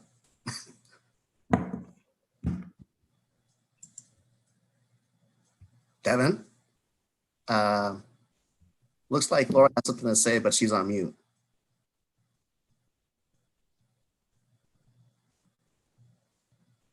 Devin, are you there? Okay. Now I'm back. Okay. I guess I'm unmuted now. I had written in earlier, but I'm just curious about the timing. Assuming that school opens in August as we would plan and life is somewhat back to normal and things proceed at a reasonable pace, when would you envision our being able to purchase these materials? And you talked about the pacing guidelines for the first trimester, but would that even be relevant if we're already starting the second trimester? Just trying to understand about timing. And thank you for the presentation. Absolutely, thank you. So our pilot would really be 4 weeks of using the new materials and then coming together for a week to review all of the information. And so we're really looking at 5 weeks of instructional time during the school year to complete our pilot process. And we would come to you as soon as possible after that with a recommendation for adoption. So like we might be looking at November to adopt and then we'd have to purchase. So ideal rollout could be like January, February. The reason I say in the next trimester is we would most likely be able to adopt and plan to roll out in trimester 2. Okay. Which happens end of November, which happens in November. November, December would be what I would anticipate and hope we would be able to move forward with. Yes. Okay. I'm going to keep my finger Absolutely, me crossed. too. It's been so many years on the science that it's just chomping at the bit here, but I understand that we want to get the right materials that work for the kids. So thank you. Thank you. Thank you. Are there any further questions from trustees? Do we have any callers in that we need to go to for public comment? We don't. Are there any further comments from trustees? All right. We will now be moving on. Thank you very much for the presentation, Ms. Fickyard. To item 10B for review and discussion, middle school start times.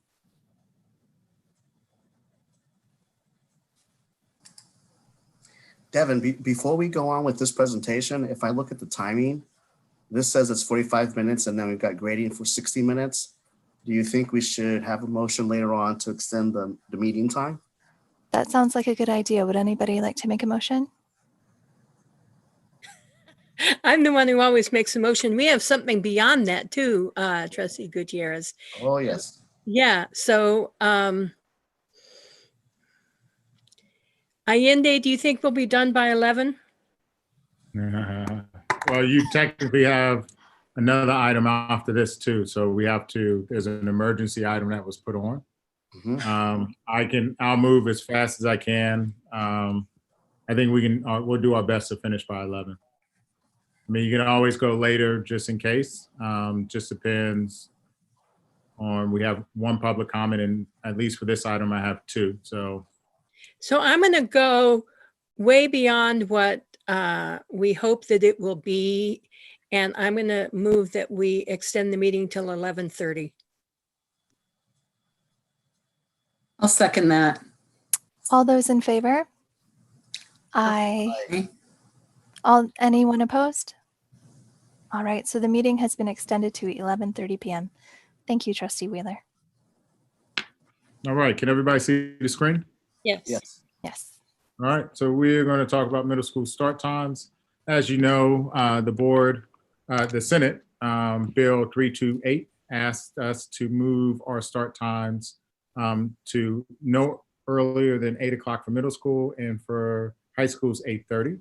The law actually takes effect in July 1st to 2022. And just for more context, Graham currently starts at 7:50 and Crittenden starts at 7:55. And this issue was brought up actually when we went through a middle school schedule change. Unfortunately, because we knew this item was coming, we didn't make a change in that.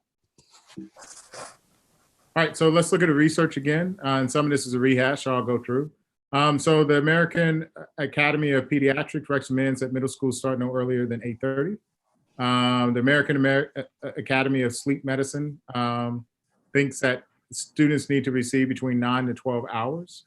And the appropriate start time for elementary school ranges from 7:30 to, so I'm gonna move my screen to 8:30. And then there are modest correlations between start times and the positive impact on student achievement for student behavior. So I want to go back a little bit to us changing our schedule for a second. So a couple of years ago under strategic plan goal 1, we wanted to make sure that students had access to every single schedule or to electives. And so we needed to create a middle school schedule that provided for equitable course offerings to all students. And on top of that, we decided that by doing this, we also wanted to eliminate some other action items too, right? So we want to implement co-teaching for special ed. And so history just of where we've been with this, because I know this has came up a couple of times. Crittenden in 2011, 2012 had an 8-period day. Graham had a 7-period day. Then both middle schools went to a 7-period day. And then from there, we added double block maths in order to accommodate some growth. And then we kept it for the final year before we moved. And so that part of the driving factor to why we changed the schedule and its impact on Mondays, which is really what this is about, is because we had at that time 244 students who were English language learners, 192 students who had IEPs, and 88 students who are English language learners and have IEPs. And none of these students had the opportunity to take an elective class. And there were parameters that we put forth. The first one is that we needed to make sure English language learners had ELD. We wanted students with IEPs to have an option for instructional support. Math needed to be 47 minutes, but does not have to be double blocked. Acceleration would continue to math. We wanted every student to have at least one choice elective during a regular day. We needed to meet the requirements for PE minutes, and we decided it needed to be in what's best for students. Now, we went through several different options, a 7-day period and an 8-period day. And this was a task force that was created jointly. It had teachers as well as administrators that were on it. And eventually the vote came down to an 8-period day. And there were a lot of pros and some cons for it. So the pros were, we wanted every kid to have student choice electives. We also wanted to make sure the students had all the support. And we also felt like students only need to be prepared for homework for 4 classes a night. So we created what was called a cascading schedule. But there were some cons, right? We acknowledged that teachers needed to see their students every single day. And we would also, there's possible that there would be increased needs of staffing that would take place. And then we noted that the addition of an 8-period day increases the total number of instructional minutes per content by approximately 20 minutes per week. And that's a very important aspect that I'm gonna talk about that comes up a little bit later. But what we also noticed is that as a response to the 8-period day, we would increase the teacher prep periods, 1 prep and 1 collaboration period, from 1 period to 2. And so this is actually a copy of what the schedule looks like. It is a cascading schedule where every day 2 periods drop off. And then on the first day of the week, what you see is that, what you see is that the classes were around 36 to 32 minutes. And so there were some considerations. So in order to adjust to meet the requirement, we did a lot of observations and we did some gathering. The first ones we went back and we looked at the requirements for instructional minutes. And what we also realized is that our late start middle schools were inconsistent with our other schools, meaning that at our elementary, the planning and the collaboration actually take place on the late start day. Whereas in the middle school, the teachers have a planning period and a collaboration period that are already built in. There was also a concern that was raised by multiple members. Our employee relations board, our math teachers, as well as middle school teachers, noted that the 32-minute period on Mondays was really short. And it ended up netting a instructional loss of 19 instructional days by moving to the 8-period day. And that's primarily because of the condensing of the schedule on Monday. And then there also is an inequity of staff meetings. The middle school teachers actually have their staff meetings during the day, whereas elementary teachers actually have their staff meetings after the workday.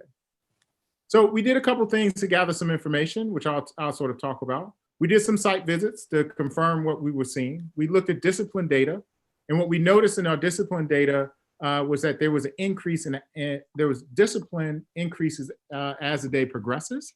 What we also noticed is that attendance data was kind of interesting. On Mondays were the highest days at the 2 middle school for teacher absences, and Fridays were the highest, the second highest days. But students actually had a harder time adjusting, and so their absences were high on Tuesday after a late start day. And so we also went out and got some stakeholder feedback. I do want to point out at both of our site visits, and Cabinet as well as myself did multiple visits.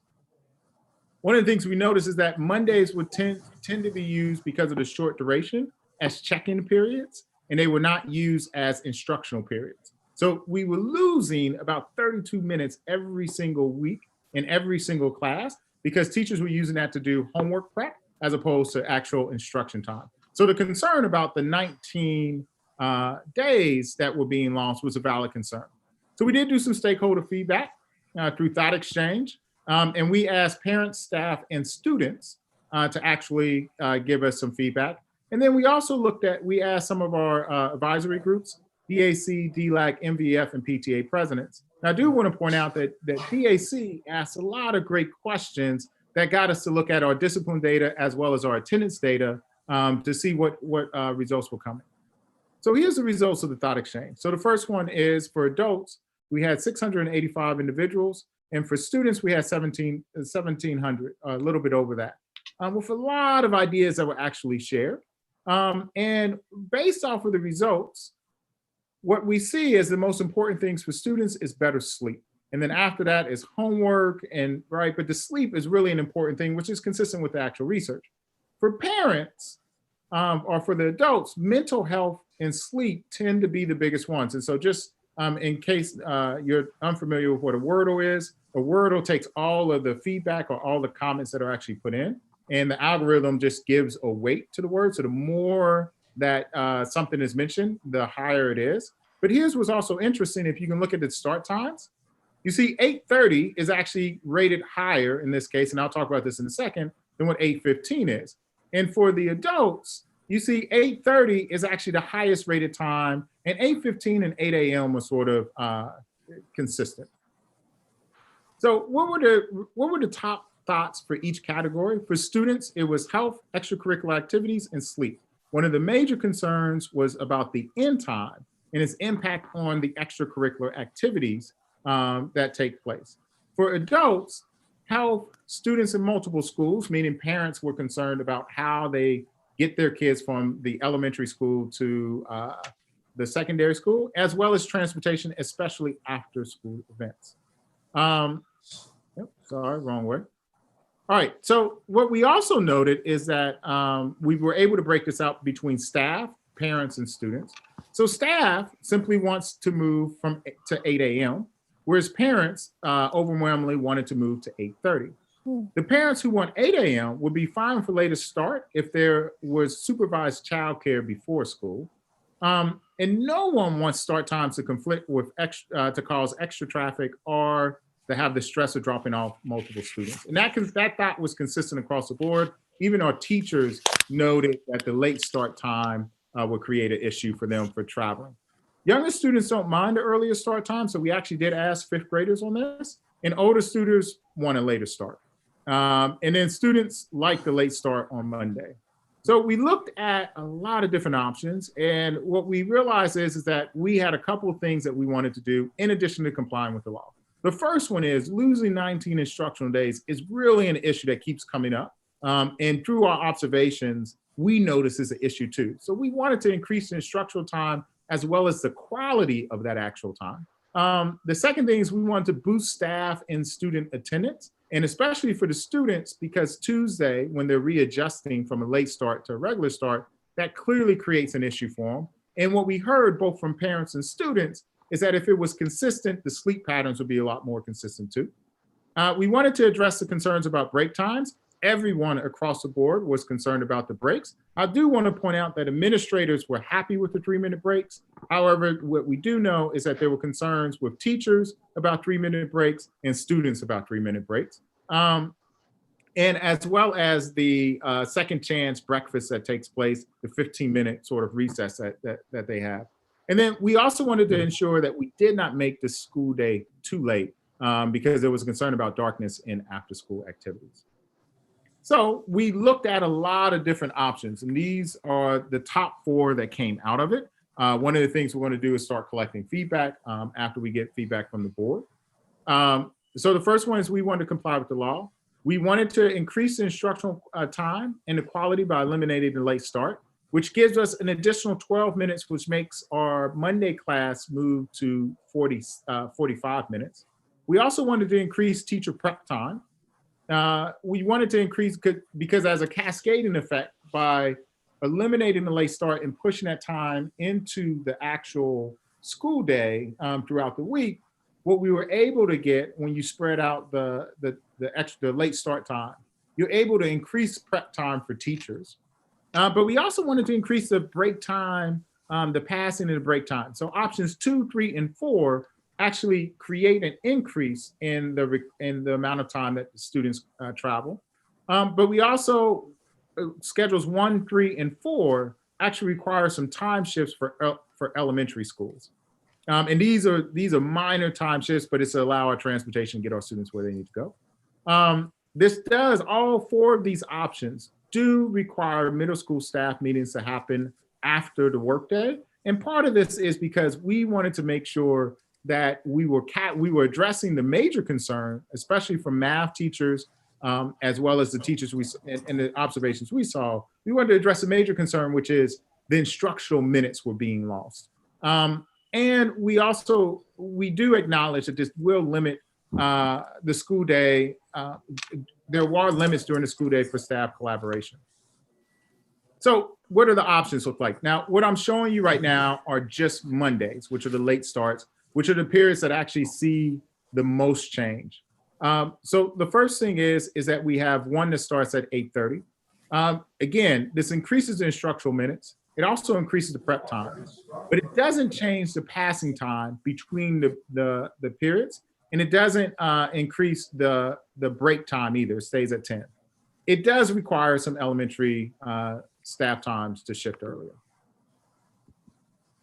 Option 2, again, all of these have no late starts, but option 2 adds an additional minute to each passing period, a 5-minute passing period after lunch, and it adds an additional 2 minutes to break. Again, the pros are that it will increase instructional minutes, it will increase the teacher prep time, but consequently, it also will increase the teacher's workday by 10 minutes. It will create more passing and break time, which is requested, and it doesn't require shifts to the elementary teachers. Option 3, starts at 8:25. It's a no late start. Passing times stay the same with additional minutes added to the break. So you have option 2 and option 4 add both increase the passing time between classes. And then options 3 simply adds additional minutes to the break. So if you're looking for a difference, and then option 4 actually adds more time in between the periods, more than what option 2 does, but it doesn't really fundamentally change the break. And so then there's option 4, which is an 8:25 start. Now this one does both, as I was alluding to earlier. It increases the passing time to 4 minutes, but it also adds 15 minutes to the break, which is what was requested for multiple stakeholders. So it does increase the instructional minutes, and it does increase the workday by 5 minutes. It does add more break time for everyone. It increases the teacher's prep time, and it only requires a couple of elementaries to shift earlier, as opposed to some other versions which require more than one school to shift. So what are the shifts that need to take place? So the first one is that Castro and Mistral actually were transitioned this year to have the exact same start time. Part of that was our concern and the feedback we got from the community, which was that the traffic pattern was really hard. And so by having both Castro and Mistral start at the same time, it actually reduces the traffic that occurs on Escuela Avenue. It does require for Stevenson as well as Therakoff to have some shifts earlier, and finally Montaloma. So what are our next steps? So obviously tonight we're going to ask for feedback from the board. And then after that, each of our principals have been holding virtual meetings to collect feedback from staff. And then we also are reaching out to our community, the stakeholder groups that we have. We've scheduled virtual meetings with them to collect feedback from them. And then in May, we will bring back a recommendation based off of all the feedback that we gathered to the Board of Trustees. And then we'll determine which option as well as a start date.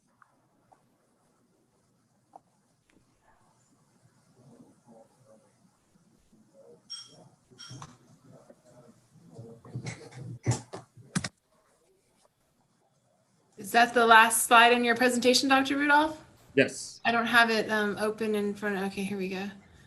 Okay, I apologize to the public. If you noticed my absence, I needed to step away to get my son to bed. So thanks for your patience with that. I'm not sure if he's asleep yet, but he's down.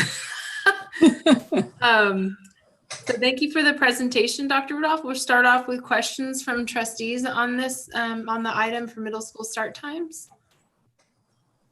Are there any hands raised that I can't see on my end that the host can see? Ellen. Wheeler? Yeah, so I used the feature. I don't know if you saw me. So of these options where it says the teacher workday would be extended by 5 or 10 minutes, does this mean that the teachers would get some amount of bump in pay for that extra time? I'm going to unmute Carmen so that she can address that one.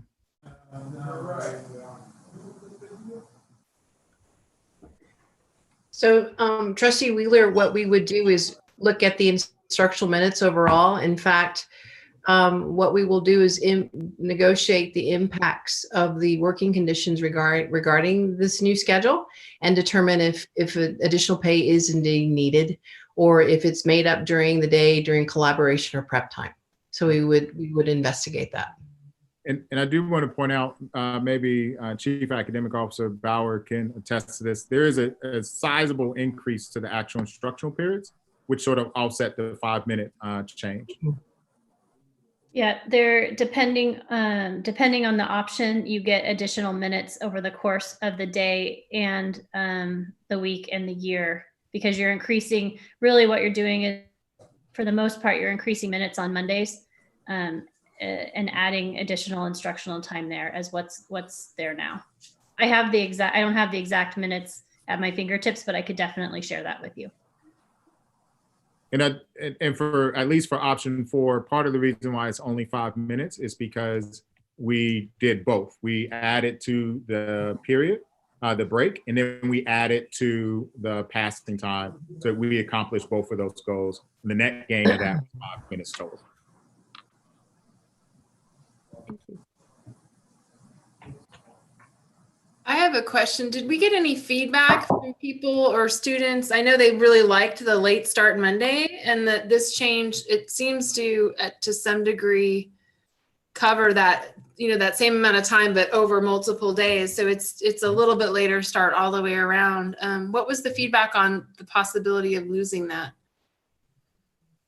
So the students wanted, the older students wanted to assure that they had the late start day, but part of the reason why they want that is because they like to sleep in. Right. But the data, which is what DAC brought up, is that when you look at the attendance trend, what you're seeing is that kids are adjusting because they're going from going in at X amount of time. I think it's like 9 something to 9:30 roughly.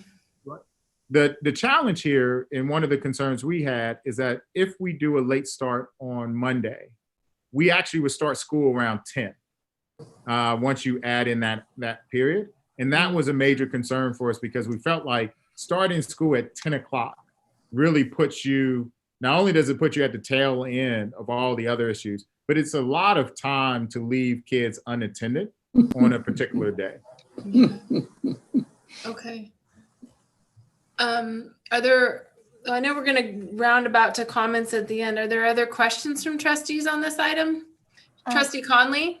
Yes, do we have has MVLA finalized their decision yet, or are they still working on what their times will move to?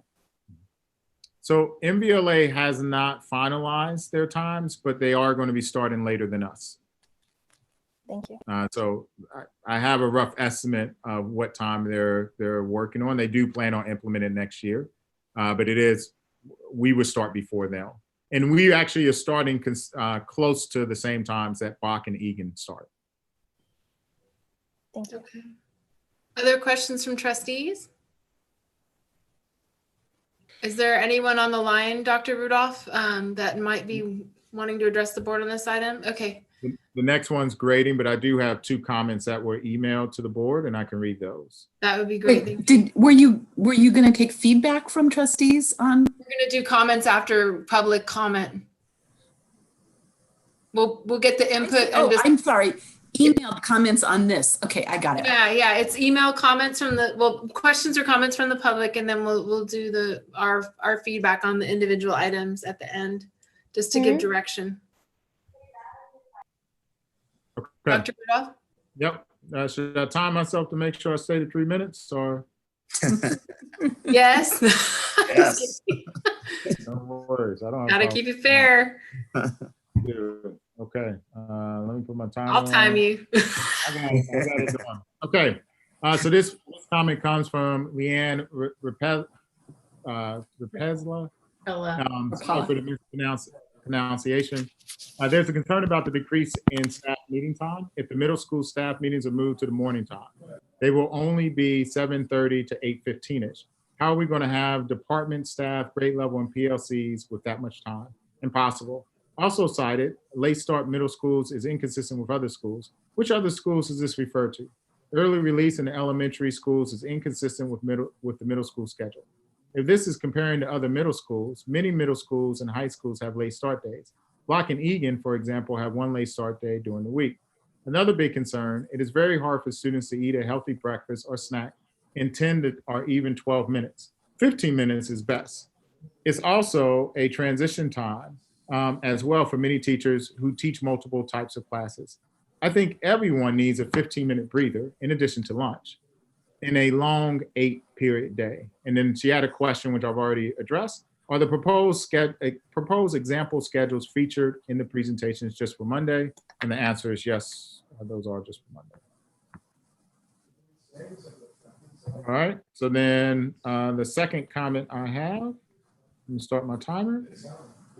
Dear school board members, members of Graham and Crittenden faculty would like to share our thoughts about the proposal for the middle school start times. We fully support changing the start times at the middle schools in order to account for the recent legislation and research that shows middle school students benefit emotionally, physically, and academically from later start time. We want the best for our students, and we are committed to working together to create the best schedule possible. However, we are deeply concerned about the specific proposals put forth in the current recommendations. We feel a more effective bell schedule proposal could be created if all stakeholders, administrators, teachers, parents, and even students come together to discuss the key components that make up an effective schedule.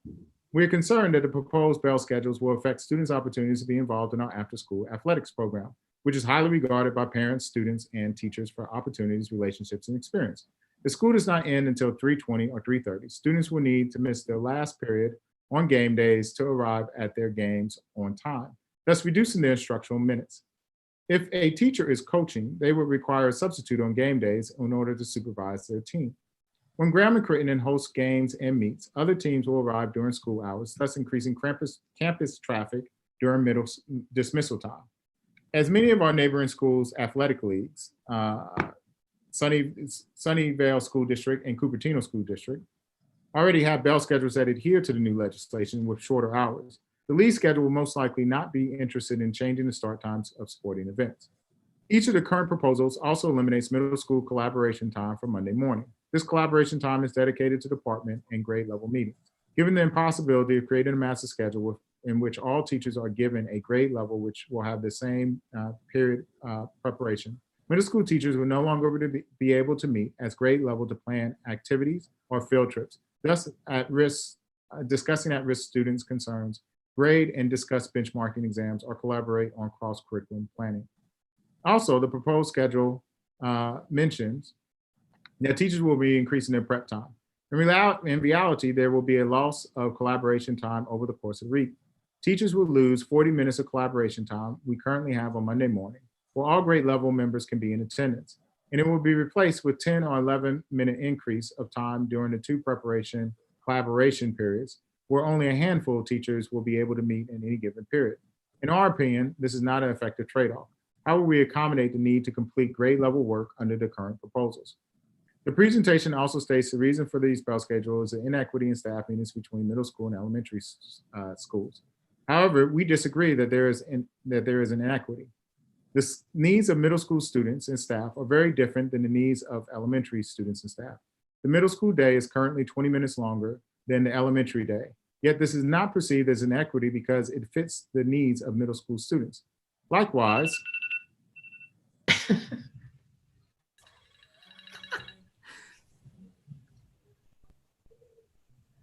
I'll email the rest of the comments to the board. Okay. Thank you, Dr. Rudolph. Since there's no other public comment, and we will be receiving that one in email, we'll start off with trustee comments on this item.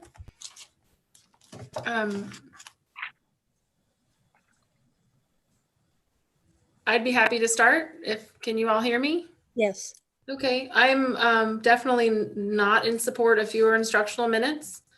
I support more passing time, which I believe is different from break time. I think passing time is the between class time, and then I support the break time increase to 15 minutes. I am okay with changing elementary school schedules to ease the multi-school drop-off for parents. We've started between 7:55 and 8:05 since we've been in it, and it's worked just fine. I like the increased prep time that the schedules afford. And I just want to say that I know that people do like the late start time on Mondays, especially the students. And I think the parents at first were against it and now are on board. But for the most part, human beings operate really well when there's a steady schedule. So that one day a week, of that singular day benefit that translates into more truancy on Tuesday doesn't seem to be working, and having a steady schedule that gives them some extra time every day, I think is valuable. And I think that does support the research. If the research says they need more sleep, that doesn't mean 1 out of 7 days. So if we're going to go into specific options that I'm kind of eyeing, I like option 4 because it only increases the teacher workday by 5 minutes versus option 2, which was 10. And I'll end my comments there and open it up to other trustees. Trustee Gutierrez? Yes, so I'll piggyback off of your comments, Madam President. So I'm in agreement with Tamara, and I like 4 and I like option 2. I don't mind that we need to possibly reschedule. I think the most important thing here is just to have a consistent schedule that allows for the children to be able to have more consistent sleep patterns. And then for our number of minutes in instruction during the day to also increase. But I also stress that I don't want to lose the ability for our students who haven't had an elective before to maybe even lose it now. We've been through so much to try to right the ship of equity in terms of elective classes be given as an option to all students. And that's something that I'm not gonna be flexible about, and I don't think parents will be either. So thank you, everyone.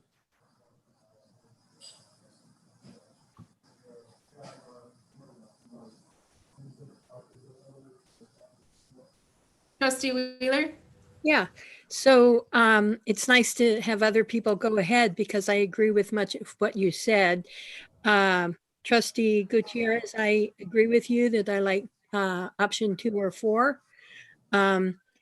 It's, I think, very useful to have the extra minute in passing period and 5-minute period passing period after lunch. That's been an issue for since as long as my son was in middle school. I think thinking about the students, trying to get from room to room and going to the bathroom without worrying about it is important. So I like those features, and Trustee Wilson, you also brought those up. So I agree with those. So I would say 2 or 4. Thank you, Trustee Wheeler. Trustee Blakely? Yes, thank you. I like option 4 the best. And I think for many of the reasons that you cited, Tamara, I would like to see if there were an option that would start at 8:30. 8:25 seems like kind of just, I don't know. I'd like to see it start at 8:30. But I like the 4-minute breaks. I don't know that we need 5, or 4-minute passing periods. I don't know that we need 5. I like the 15-minute break. I like the fact that it only increases teacher work days by 5 minutes. But I think we're on the right track. I'm sorry that we can't do a late start day, but I appreciate that given all the other objectives that we have, that this makes the best sense, and the kids will overall get more sleep because they'll get to start a little later.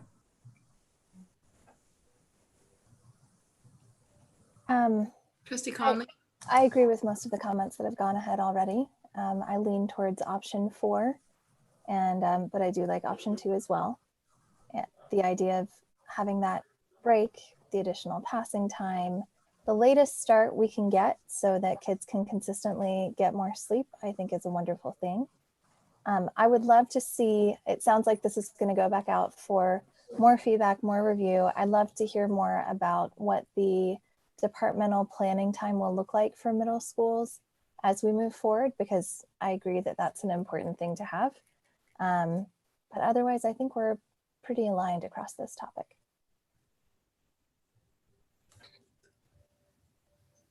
Trustee Wheeler? Yeah, I wanted to say one more thing that I agreed with Trustee Gutierrez, and I think we all agree with this, is it's important to keep the 2 electives. Mm-hmm. Yes. I think we are all in agreement on that. I don't see Trustee Blakely, but I'm sure she's nodding her head. Thank you, trustees.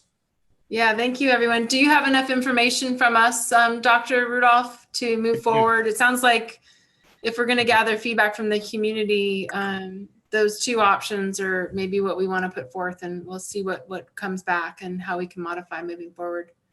Yep. Thank you, everyone. So with that, I'm going to move on to the next item, which is the grading and instruction during school closure and beyond. All right. In a second here.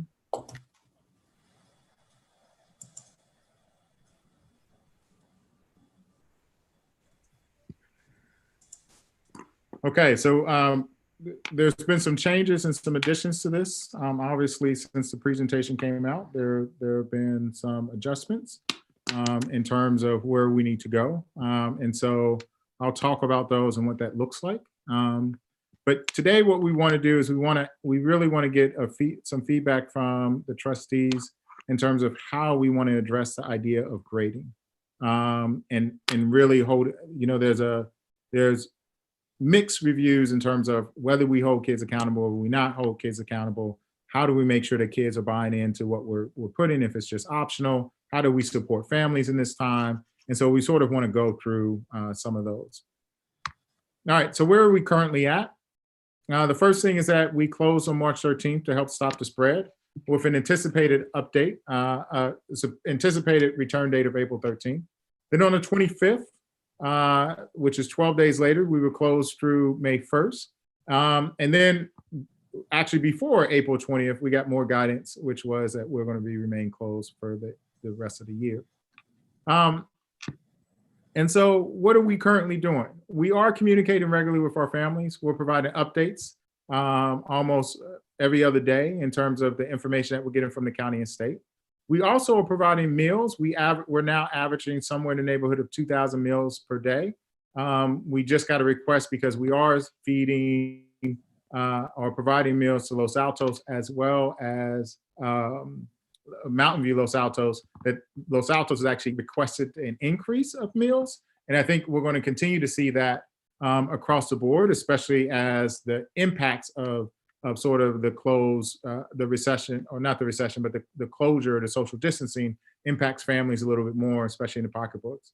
I do want to point out one big thing. One of the milk providers actually had to close down shops. And so we'll have to transition from providing kids with milk to providing them with water. And we are providing, in our first iteration of this, we did provide work packets, Chromebooks, and flexible online resources. So how are we connecting with our students? So right now, our teachers are sending personal messages to students at least 2 times a week. This includes SPED teachers, case managers, and STEAM teachers. And the format may be video, email, or audio. And each teacher, depending on their skill level or their comfort with these mediums, has been doing something different. We also have been sharing weekly activities across the board on Mondays through Google Classroom, Zern, and email, as well as other platforms. And then we've been setting up virtual office, which is consistent with a lot of other districts, so that parents can actually ask questions if they need to. And they have a 2-hour block of time. Some teachers have split that time up, which is perfectly fine, so that they can accommodate more parents. I do want to talk about Chromebooks because this keeps coming up. So we do have Chromebooks for all students. The question is, how do we distribute those? So we've done 2 distributions already, and we're likely to do more as we come up with, we finalize what is now our distance learning plan. We have, however, in our last 2 distributions already provided 320 Chromebooks that have been distributed. And then we have 20 that were not picked up. And then we just ordered 200 other ones. We actually cleaned out the supplier. And the purchase of these 200 were funded by a donor, a corporate grant donor. And we have disassembled many of our computer carts. And we are holding back some of the oldest and least functional ones, the ones that are sort of tried and true, because those are being used by younger students. There has been a couple comments about we should take more of the ones for middle school, but I want to remind everyone that at middle school, we actually assign all of our devices out to our students. And the ones that we actually carry or keep on hand are simply the ones that are kept there in the event of an emergency, or because a kid has some type of tech issue, the teacher can issue one of the 3 or 4 that they have in their room. But we don't have a substantial amount sitting on campus at the middle school campuses, because again, more of those go out to the students. We issue a Chromebook to every student in the 6th, 7th, and 8th grade, and they get to keep those when they leave. What we aren't doing, at this time, we were not requiring teachers to take attendance of students online daily. We were not mandating assignments or requiring students to turn in work, and we were not grading students. And why are we doing these things? Well, first is that our community is a little bit unique. Our needs are different. 35% of our students are English language learners, 15% receive special ed, and 34% are socioeconomically disadvantaged. And so while we know that many of our students had the resources and devices, what we also know is that we also are struggling to provide to online learning to all of them. And so there's an inequity that sort of exists. And then also, one of the things that we're working on is how do we address the needs of our English language learners who require in-person contact with their teachers. And then also we want to make sure that at that time, when we first started this, the first obstacle was making sure that people were eating. And the other piece of this, and this is something that we've learned from Teach to One a couple years ago, is that it requires staff training and protocols for managing online platforms. We've already heard concerns about students taking over Zoom platforms and sort of showing some inappropriate items during that time. And so what we want to do is make sure that our teachers have been appropriately trained for items or for technology that they don't necessarily use on a day-to-day basis. So what we also need to do is, as we consider our next distribution, we actually made phone calls. And I'm sorry, it says 615 students. It's actually 615 families. So we made phone calls to all of our SED students. And we asked them, did they need a Chromebook? And if they did, we would assign one to the family, even if they had multiple students. So the 615 represents the number of families, not the number of students. So, but there is a consideration. All of our middle schools were issued a device at the start of the year. So there's only a few left. And in fact, 30 of the middle schoolers need a replacement because they have actually broken their devices. And I do want to point out, we have a staff of 4 wonderful guys But if you take out the guys who are actually working on it, we have 2 people that manage over 7,000 devices in our district. And so it does take them time to dismantle, set up the Chromebooks and hand out, especially because these Chromebooks, the middle schools, the Chromebooks are set up to go to the actual student. The elementary, we have to actually wipe the Chromebook and then set it back up so that the student can access it on their Clever account. We do need to determine the specifics of distance learning. And then so handing them out means that, and I just want to be honest about this, as we hand out more devices, it is likely that we will get fewer of those back. So there will be an increase next year in the amount of services that we purchase. But we have started receiving some of our 5th graders Chromebooks in. And so one of the options that we could invest in is go ahead and start assigning the 5th graders their annual middle school allotment, which is different than what we normally do because we normally wait until the start of the school year. In addition to that, we have, of those 615 families that need devices, 250 of them actually need internet.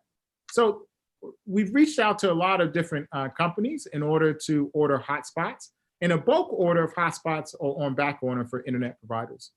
There is a federal law that states that if we are the ones who are providing the actual internet, then we have to make sure that it's filtered. And the filtering is a FCC requirement, which means that there are only certain companies that we can actually go to that we can use. Now, some districts are sort of, and the FCC is coming out with guidelines about this, about whether or not we can get around this. I think most people are just simply saying we want to make sure that kids have access. But what we've been doing is we've been distributing gift cards to Comcast, but we're not sure if the home installation is still an option. And then we also have the Xfinity hotspots are also an option, which we have already enabled on all of the Chromebooks that are distributing. So meaning that there's an app that you can download. It will already pop up if you're near an Xfinity hotspot. And Xfinity, which is a subsidiary of Comcast, has already said that these will be available to everyone. And so I want to point out, so what does that actually look like? So Xfinity Wi-Fi are really in the essentially the commercial side. So you see those regularly throughout. But here's an interesting thing. So I went on the map and sort of looked at where all the internet access is. And right now, the whole city looks to be pretty blue or pretty covered, similar to what we have.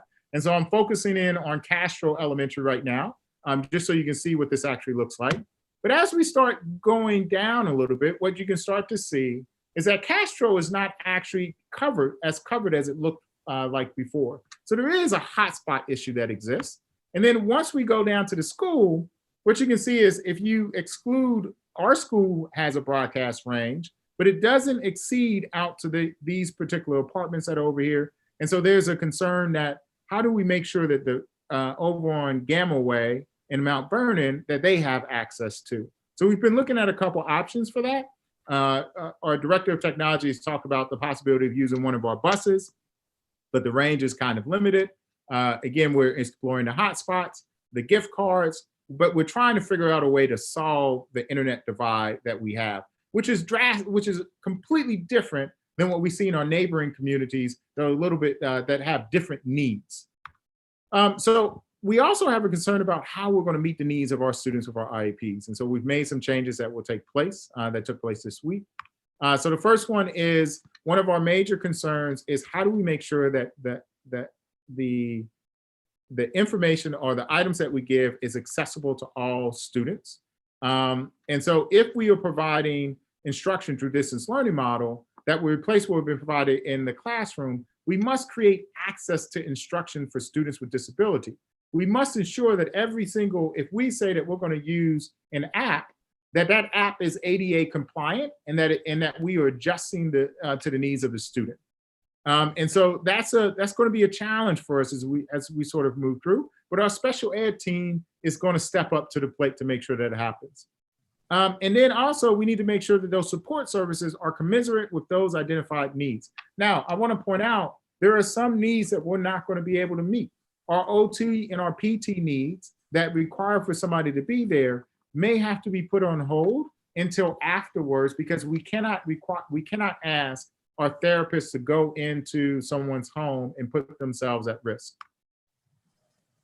And so if distance learning is provided in some capacity, but does not mirror the offer of FAPE in the IEP, will compensatory services be required? And so we will have to make individual determinations on a student's IEP on whether or not we have to do compensatory education, which means, just in short, that in the event that a student is not provided with a service, we have to make it up or we have to pay a fee to compensate the family. So in the event of someone who requires, we'll just say physical therapy, our PTs have to go into the, we'll have to make up the time once social distancing has ended. Otherwise, we will have to provide a monetary settlement for the families. And so that need is going to be measured by assessing whether or not the student continued to make progress in the gen ed curriculum or alternative course of study as specified in their IEP. So the next thing is that can we provide special education services to some students? And so, yes, we can. Look, CDE is not recommending that this is an option, right? But because we're continuing to receive ADA funding during site closures, we should continue to provide services to all students. And this is new information that's came out this week, or right as we were finishing the presentation, and our lawyers concur in this. So we need to figure out a way to bridge that particular gap, which is again why I'm saying that our special ed team is looking at ways that they can provide services. One of the ideas that came out from one of our therapists was that if we can upload a vision app to the Chromebooks, then it's possible that we can continue to provide vision services to some of our families. Also, it's important that we continue to take the safety of students and we continue to find ways to provide equitable supports. But we need to be realistic that not all services are going to be available to all students during the closures. But we have to make the individual determinations about the need to provide services to ensure the mental and physical health and safety of a student with a disability. And so what does that look like? So the Council of Administrators for Special Education sort of came up with this, this sort of timeline or this sort of process, right? And so right now, we're sort of floating between homework packets and continuous learning opportunities, right? We're sort of right in here, which means we're in the yellow. There's a lot of families that want us to just go directly to e-learning. And then even some more aggressive are saying that we should just, reopen just a little bit more because younger kids are not as at risk. And then where we need to focus our efforts is right here when we're thinking about students with disabilities, right? Is the work being provided accessible to all students? Is the focus on IEP goals and what is reasonable? And so that's what we're determining right now. So right now we're functioning in the yellow. But we want to make now where we're going to go, because now that we know that schools are officially closed, physically closed, we want to make sure that we're going into sort of this distance learning, which providing high quality services to all students, right? And so items to consider, we can, and homework packets are completely items that we could use, provided that they're adjusted in terms of the reading levels, the math letters, levels, and the focus. So our special ed team has actually been reaching out to parents to talk about which packets are actually adequate. In some cases, we're using lower grade levels because that's what the student is actually performing. But we do want to start creating programming that provides a level of progress, and we want to focus on specific areas, so self-contained versus grade level. And then, of course, we want to provide accommodations and modifications, general ed materials. And we also want to empower parents and guardians and family members to support the student during learning. And so now we're starting to think about, okay, so what's really appropriate in the light of these circumstances, right? And we want to make sure that we continue to compare the needs of our students with disabilities to other students in any setting and make sure that everyone is getting appropriate outcome. So, but this leads to impacts on grading, on instruction and grading. So right now, currently, we're not grading optional work and we're not taking attendance. In some of our neighboring districts, students are required to sign in at a particular time in order to meet their attendance requirements. Now, the state has waived the attendance requirements, but it's something that we need to take account in. Now, it's important to note that, and I did talk about this earlier, we've given out over 600 devices in November. And then we gave out an additional 320 devices. So that's 900. And yet we still have another 600 families that are still in need of devices. So if we didn't partake in the distribution in November, and then again, the loaners that we've given out, we would have a need of about 1,500 students in our district. But not all of our kids have access, and even those that we provided a device to, not all of them have access online. So we really need to get a little bit more guidance and be a little bit clear about the actual solution is not about the two extremes. It is not about simply jumping to online learning, nor is it about providing work packets to everybody. As Siddhartha Gautama talks about, the path to enlightenment actually lies in between the two extremes. So other districts are actually mandating that their approach is based off instruction is mandatory, and also what we're hearing a lot from, especially in districts like Palo Alto, which has been highlighted as a model for CDE, is that they have high school students, which changes fundamentally what you need to do, because those students have to meet the A through G requirements in order to graduate. So we have some questions for the board, which I'll bring back a little bit later, right? Currently the grades are frozen, and CDE is giving us more guidance, but we want to ask the board for some feedback in terms of grading work. Do we want to start grading work? And if a student doesn't do work, will this count against them? And if students are not entered, how does staff handle retention or promotion? So currently, this is an older slide, but if on May 4th, if we would have reopened, then grading would have restarted right there, right? But now it is, it's sort of changed. And so there's also a question about whether or not automatic promotion is actually acceptable to the board. And I do want to point out that there are some impacts of that. If you say automatic promotion is acceptable to the board, you must be prepared that there are going to be students who are not going to do anything. And that's fine, because we're going to come up with what's called a learning gap plan also. So we're going to have a distance learning plan as well as a learning gap plan. And I'll talk about what the difference of those are in a second. All right, so let's talk real quick about end of year assessments. So the first one, state assessments have been suspended. So we're not going to worry about those. But what we should realize is that next year, state assessments will most likely be implemented depending on what happens. And if that's the case, we should not assume that the federal government is going to reduce the requirements on these state tests. They're still going to expect everything else. And we have yet to hear from CDE whether growth next year will also, how that's going to be calculated, which informs our dashboard. iReady placement math exams. So right now, we administer this so that we can determine where kids are.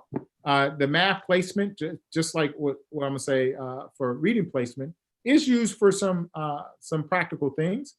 Middle schoolers use it. The 8th graders use it for their high school placement, and the 5th graders use it for their middle school placements. Now, as a part of one of the changes that we made in our middle school schedule is that all of our 6th graders are entered into either 6.1 or 6.2. And then in 7th grade, they can go to 7.0, 7.1, 7.2. So really, this is about the kids that get into 6.2. The concern we have is that if we administer this test remotely, how do we preserve the validity and reliability of the actual test?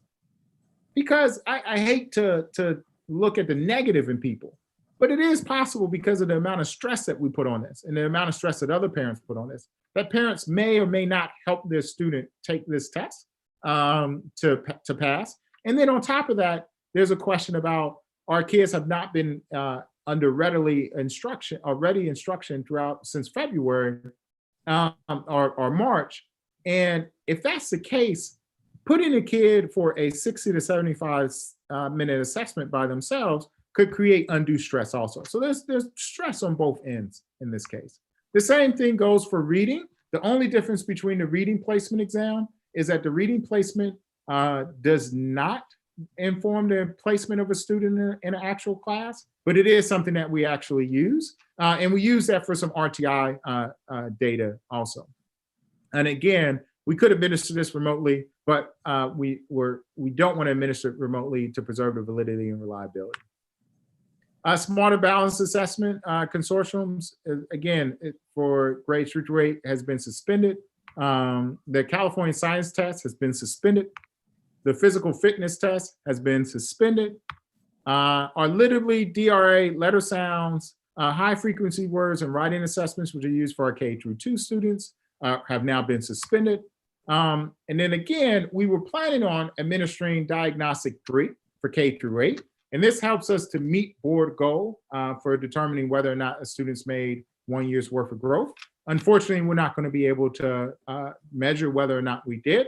What we do have is a reliable data on how many students have already met the growth. But again, there were multiple students that would have had the opportunity to make it at the end of the year. Okay, so we've actually collected a little feedback. So one of the things is feedbacks about where we currently are is that some people actually like the fact that they want students to have a little bit structured day that includes more learning from teachers via video. And then we also have heard there's a concern with all the stressors that are taking place that making the work more rigorous and mandatory actually makes life a little bit more difficult, especially for working parents. What we've also heard was working from our staffs, and so this actually came from our principals. So the collaboration and consistency amongst grade levels is actually working. And the sending out work schedules and activities at the beginning of the week, which is consistent with districts across our neighboring districts, as well as districts across the county, has been working. YouTube videos, Embark videos, short teacher creative videos, screencasts so students can view the resources on their own time has also been working. The work packets have been working, but some stated that it was too simple. But there were many who appreciated the fact that we have physical paper pencil work to limit screen time, which is a concern of our community. And then also it allows teachers and students flexibility in ways to connect and interact with each other, as opposed to mandating at this very specific time you have to join. And I do want to point out that we need to take into account that our teachers have kids too. And so they are managing this the best way they can, in addition to our parents and our families. And so we need to try to figure that out, how we balance it.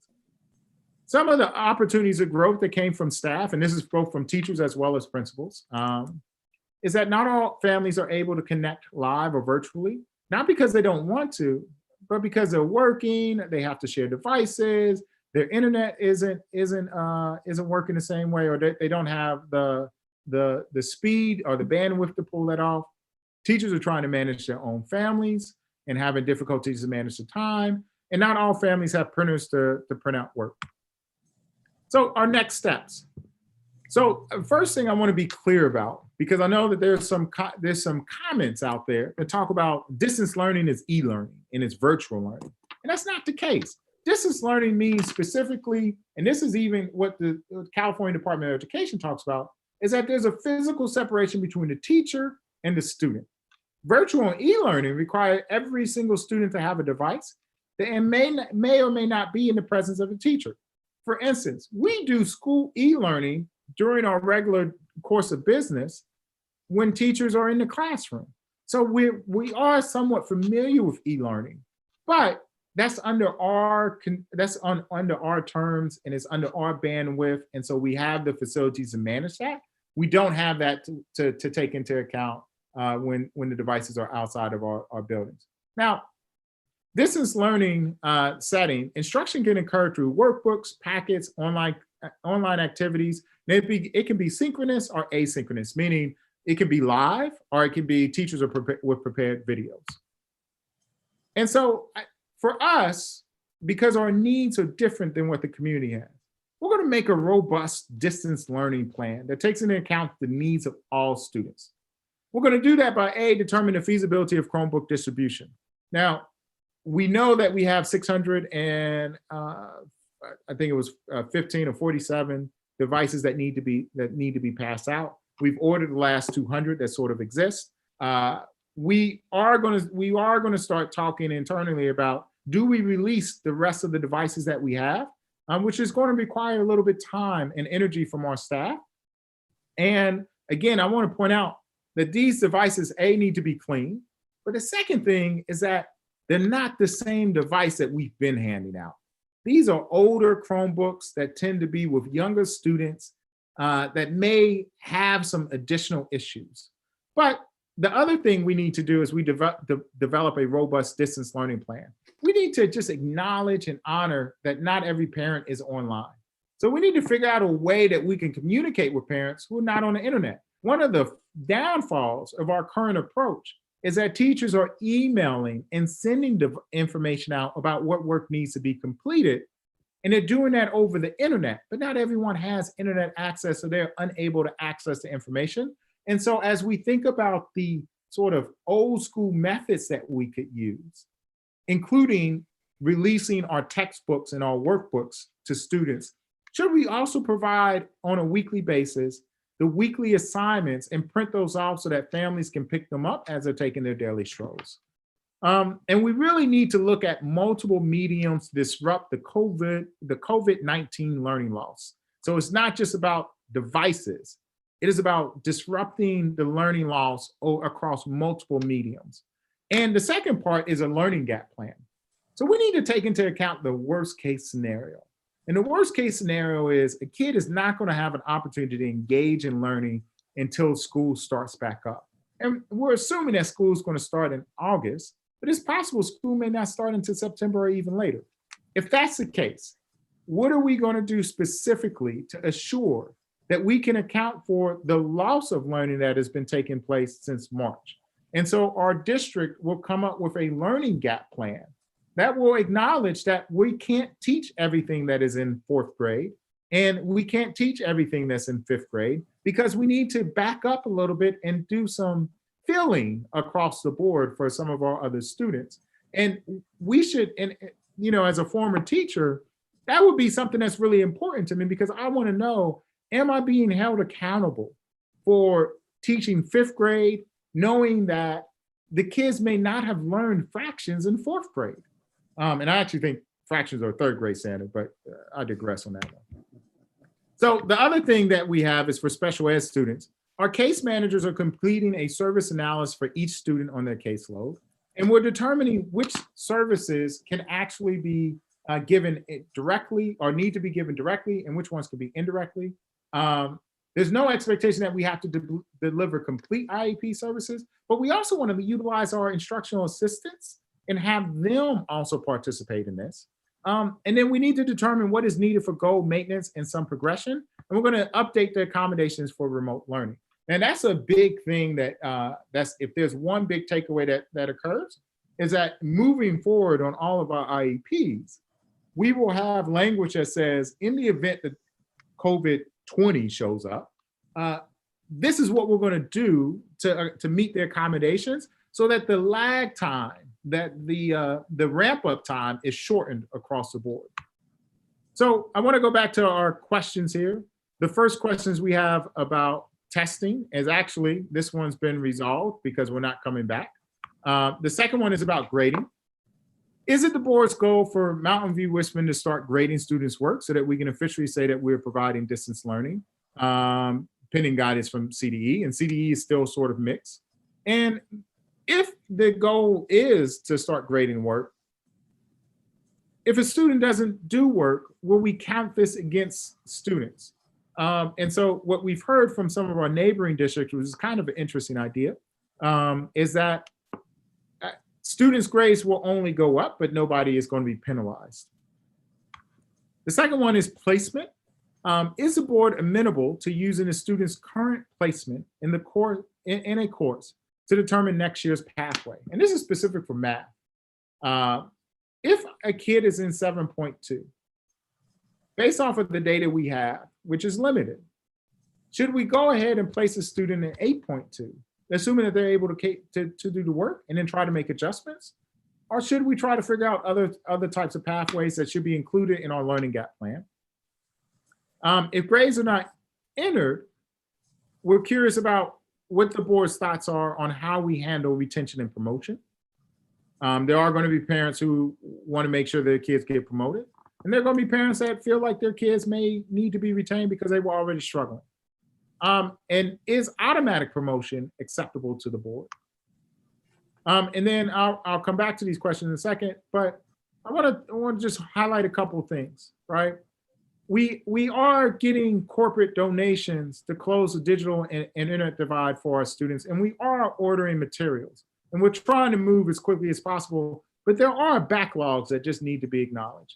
But that doesn't stop us from passing out as many devices as we can, as quickly as we can. And we've handed, with the exception of the 20 students who did not show up, we've handed out all the devices for people who were interested. And then we've now asked our school community engagement facilitators to call, as well as our principals, to call individuals to make sure they have access to it.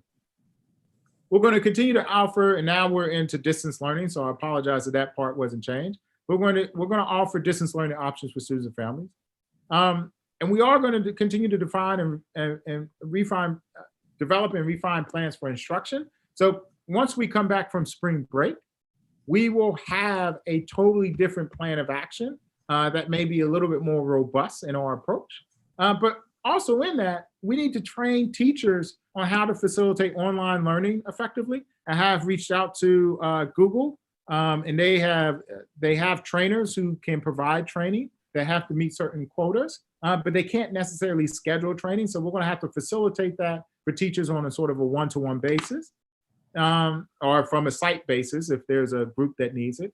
And then we need to communicate and train our community on our expectations of online mores for students and parents. And when I talk about mores, I want to talk about what is acceptable when we're online. Currently in this meeting, even though I can't see anybody, everyone is performing according to acceptable internet social more. We understand how we are supposed to act when we're online. That's not the same case for all of our students. And so a robust distance learning plan that includes print and electronic medium requires for us to train our students who are engaging with us online to understand what is acceptable so that teachers can facilitate instruction.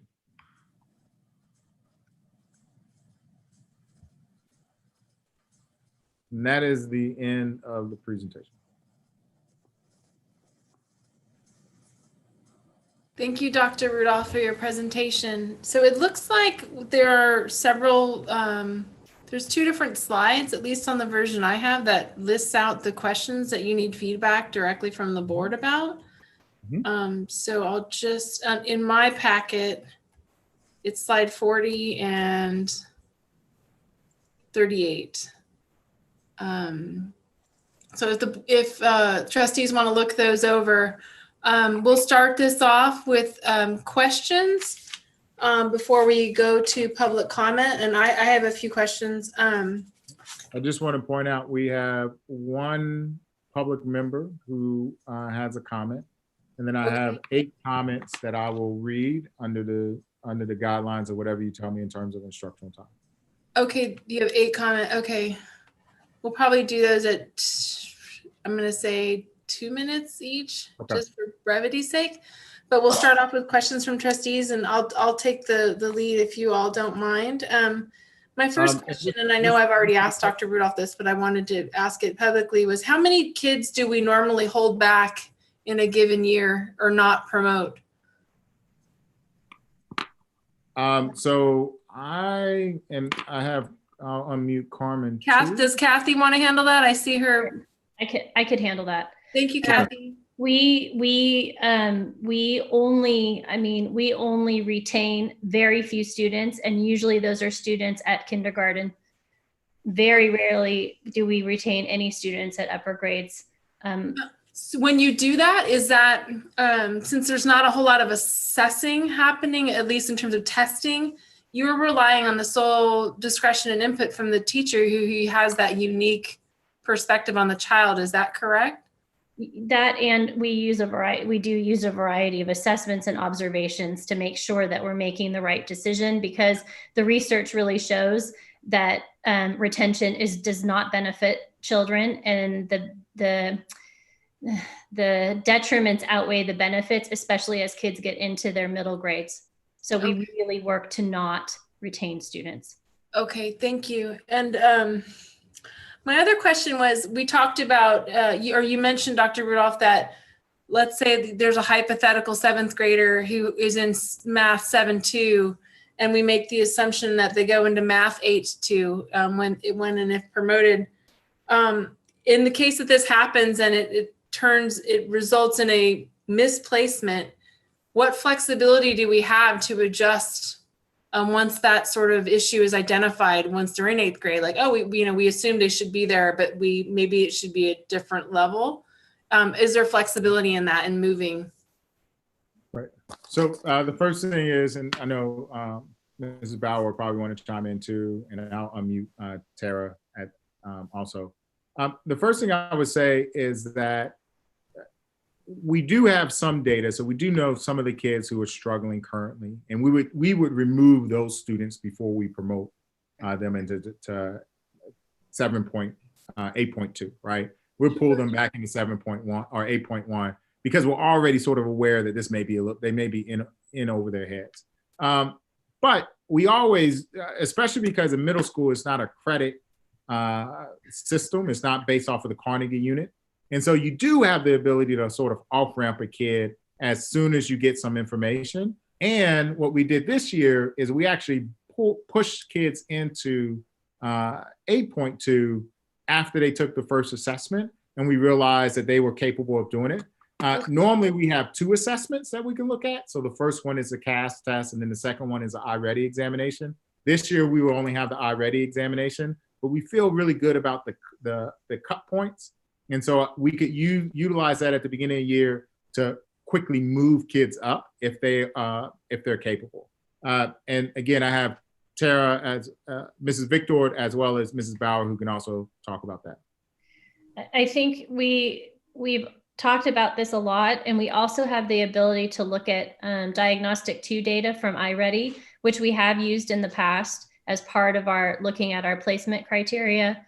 And we could actually look at cut scores from students that are currently in our different math pathways and compare them to look at how they did on the diagnostic 2, and then use that data to help inform our placement decisions, as well as using diagnostic 1, which happens in August.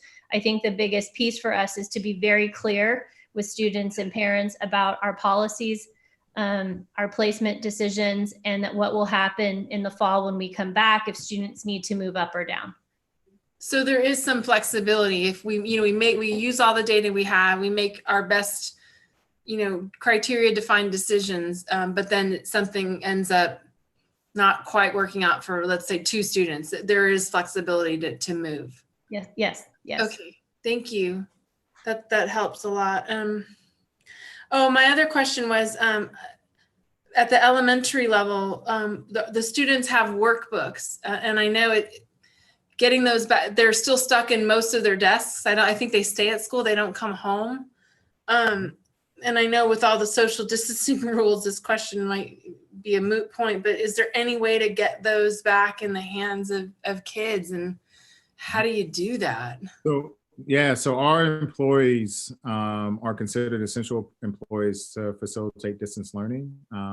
And so one of the things we can do, and this is what my son's school did, they actually had the teachers come in and they provided hours that people could pick up items.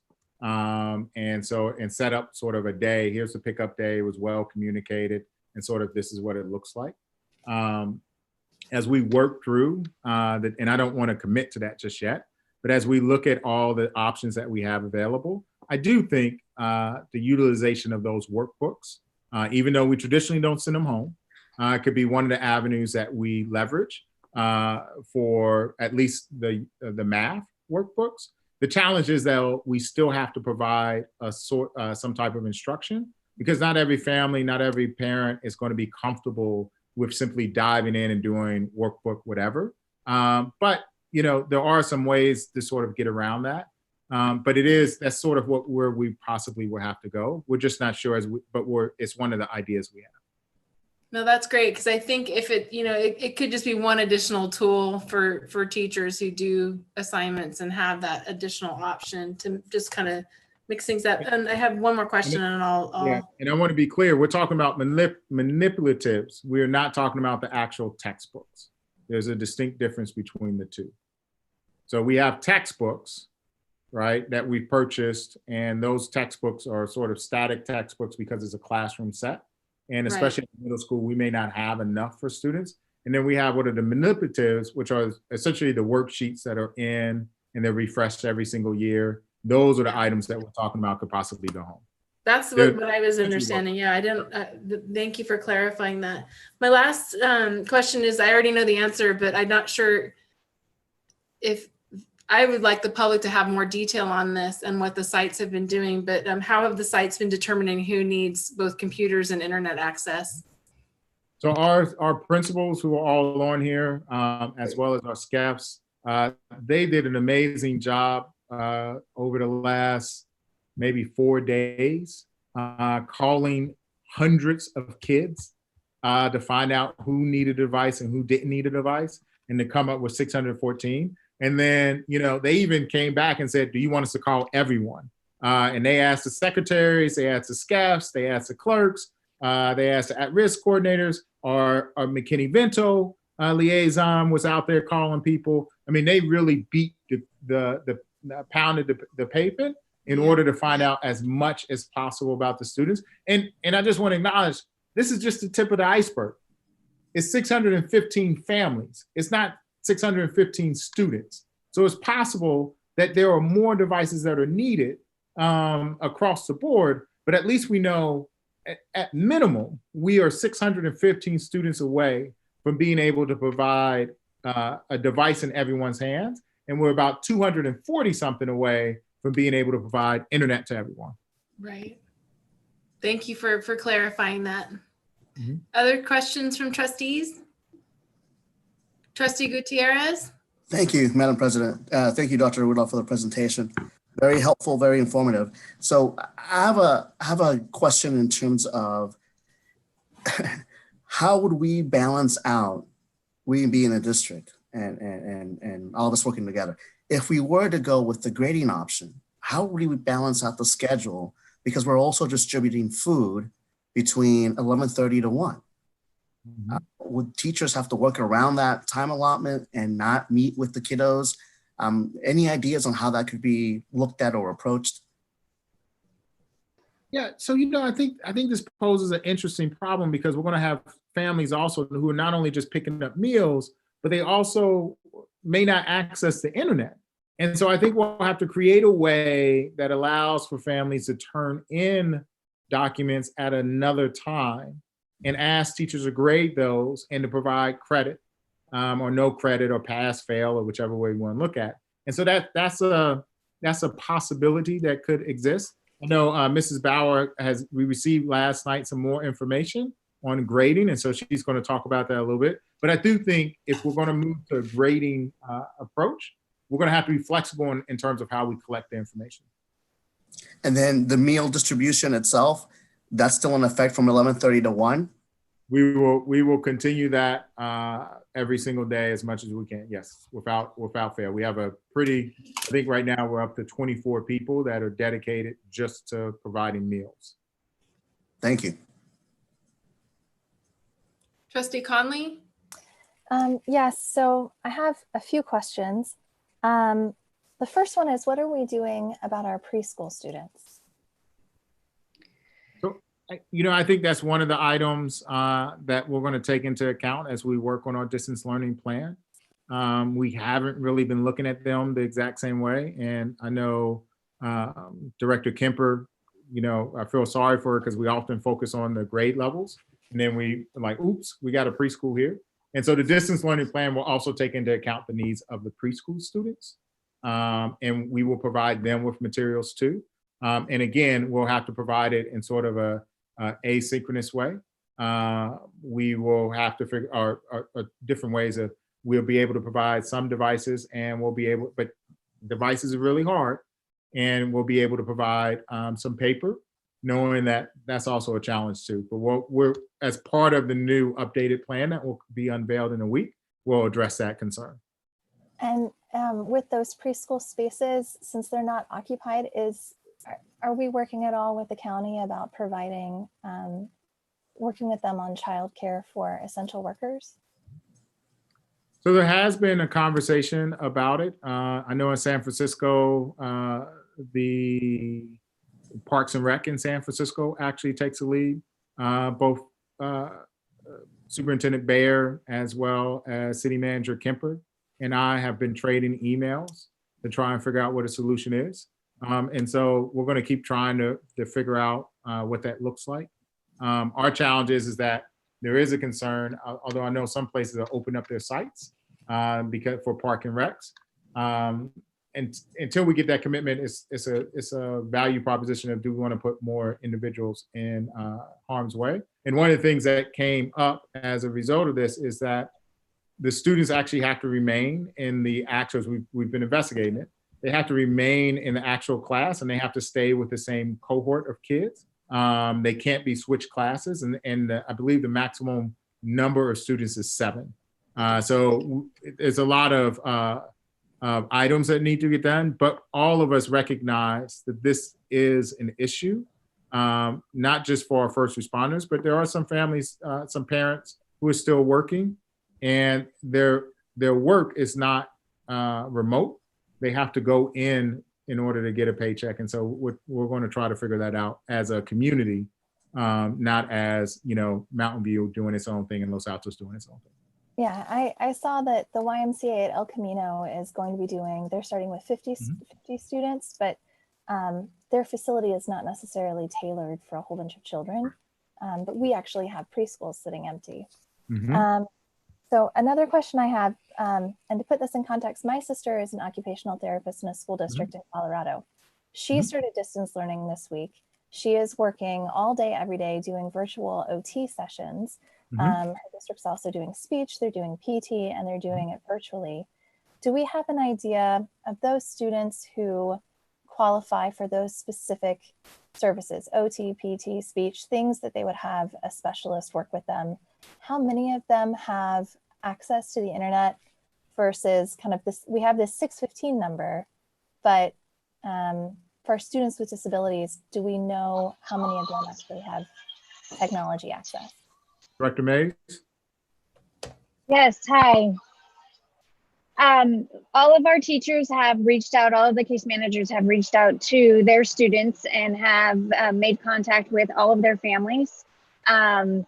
And all of the services, including occupational therapy and physical therapy, as much as it can be done virtually, or what else we will be doing for our families who don't have virtual and internet will be teachers emailing me things to print out that I can go and leave on the doorstep of some families who don't have the virtual piece for them. So all of our families have been made contact with, and services as much as they can be done through the internet or through materials dropped off to the families. That's how we will be servicing our students. Thank you. And then my last question, how can we as board members advocate at the state and county level to bridge this technology gap for our students, to get more input and support around providing students with disabilities and English learners, our homeless students, all of these different groups that are being affected disproportionately? What are some effective things we can do to advocate up? I know we've reached out to corporations, but what else can we do to push on this and try and get resources for our community? So I think both advocating at the local and the state level is important. So even working with City Hall and advocating, at one point Mountain View used to have community-wide free Wi-Fi. And so advocating that is a big thing. And also, city council members have the ability, not only do they have different purse strings, but they also have different connections that we don't necessarily have. And so I think that's a great point to sort of leverage them. I would say, one of the things that they've addressed is that there is going to be a reimbursement process for items that are related to COVID-19. The challenge, though, is that it is a set pot, and you gotta, it's almost sort of a first come, first serve. And so I think advocating on the state level that, you know, it shouldn't be first come, first serve, and it shouldn't be prioritized for, you know, a community that's in Central California, because our need is just as great. It may not be as massive, but from a numbers standpoint, 615 students is still 615 students. And so I think advocating those types of things would also be important for our state legislators to understand. And I want to commend them. I know the governor mentioned yesterday that they've lobbied Google and they've stepped up. And I know they passed this legislation to help reimburse. So I do think they are working and trying their best to get it done. I think just more advocacy, that taking the needs of all communities is going to be important here. Thank you. Trustee Wheeler?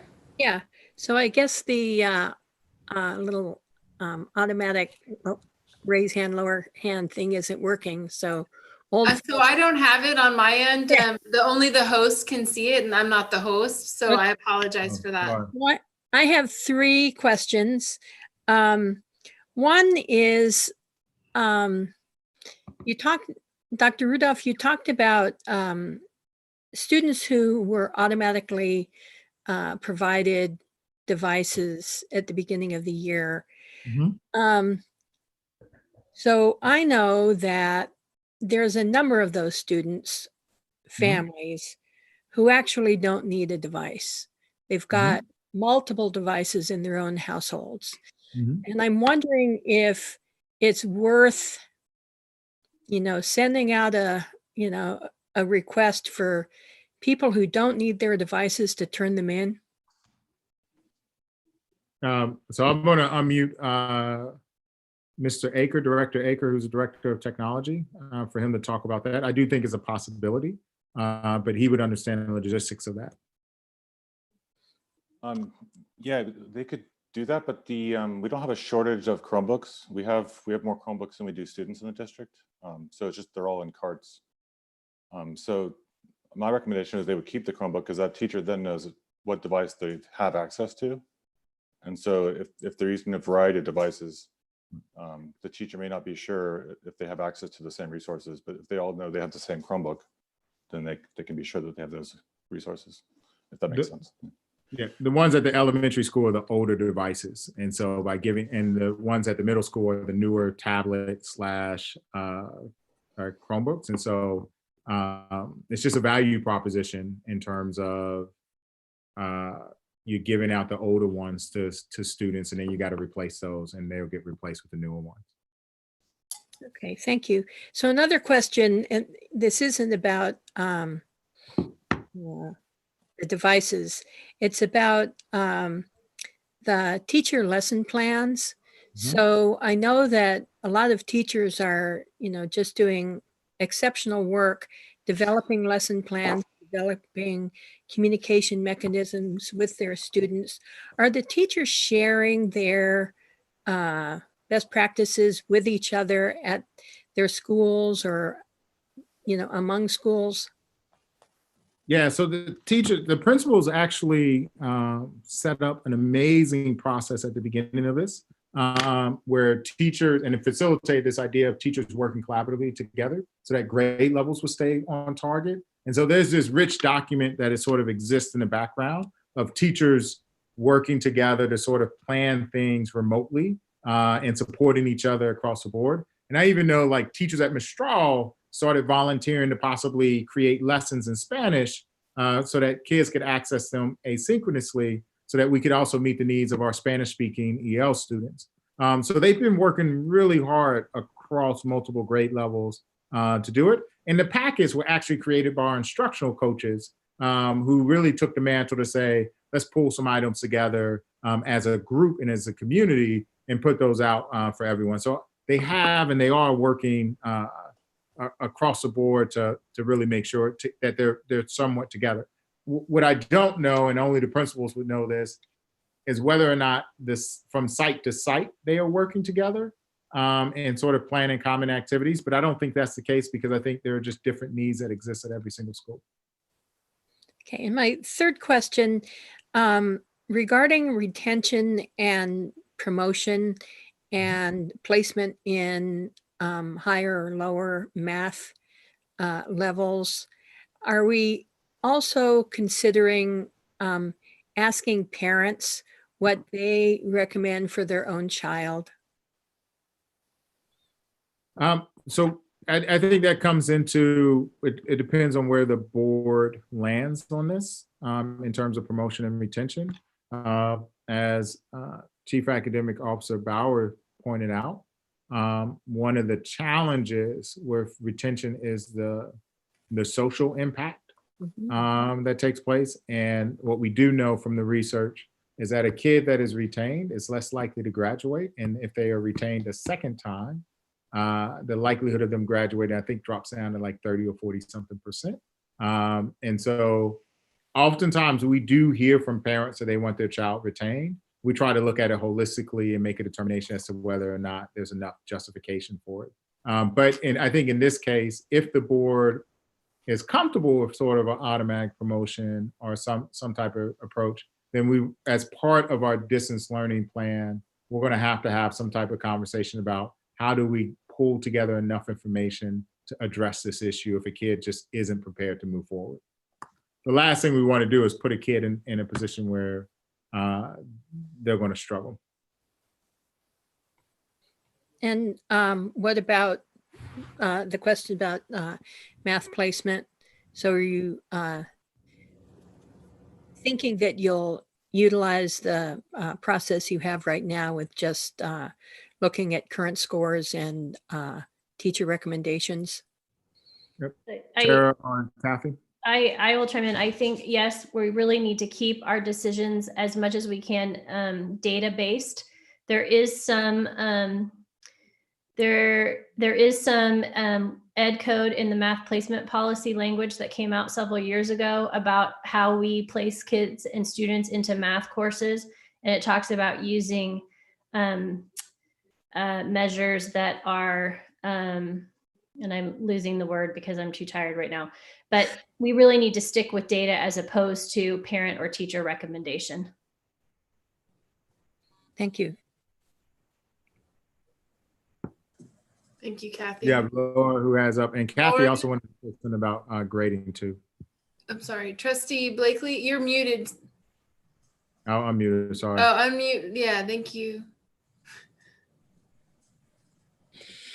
I'm special this evening.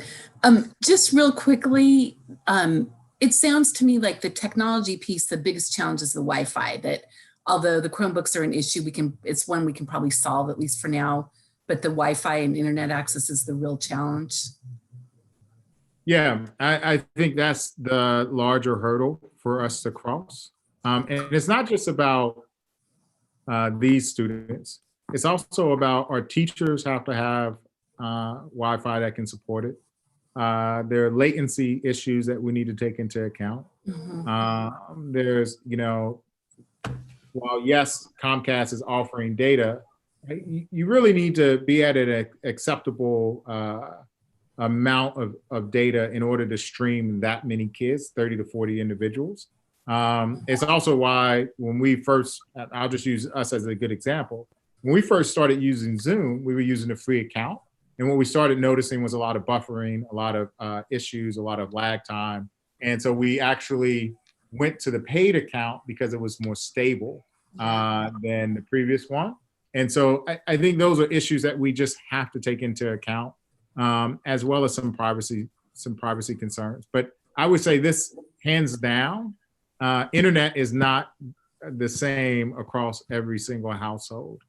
And we really need to address that issue. And I think, Director Aker is thinking of some very creative ways to sort of pull this off.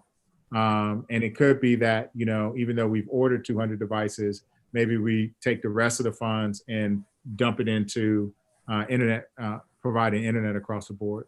So it's kind of a value proposition. But I also think not everyone in our community wants their kid on a computer all day long. Yeah. And so we need to balance that also. And I think that's why our distance learning plan is going to take both items into account.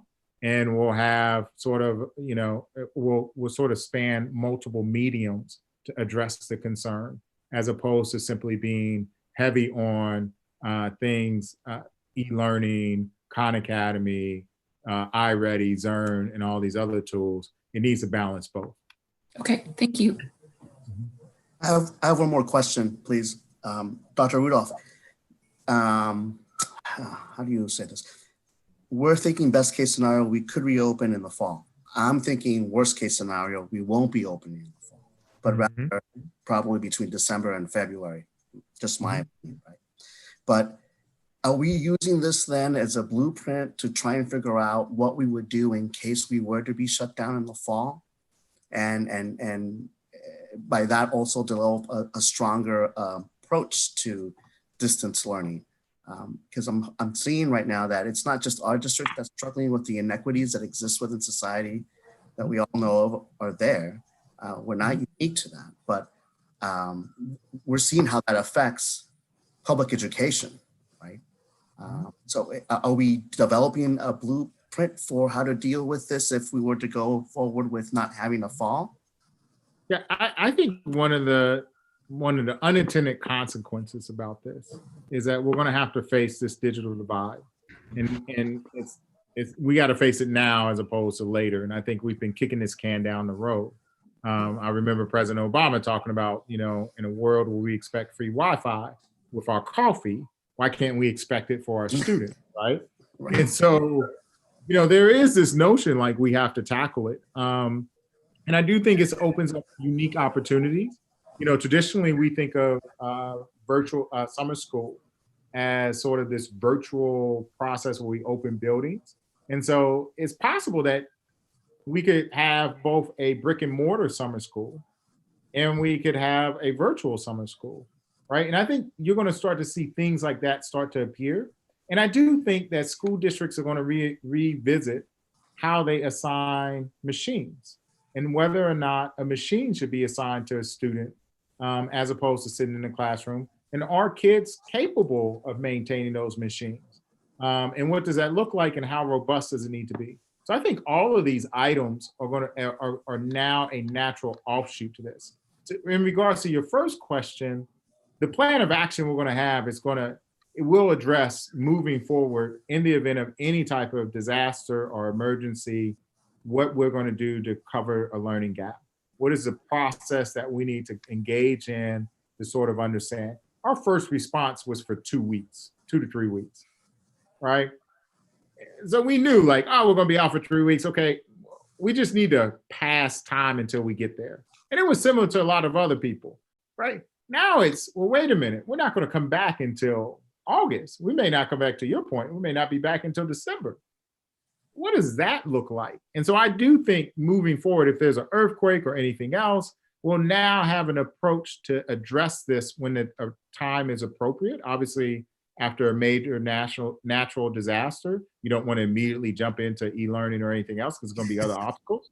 Right. But what we will know is we'll have a path that says, here's how we tackled this previously, and here's what we need to do moving forward.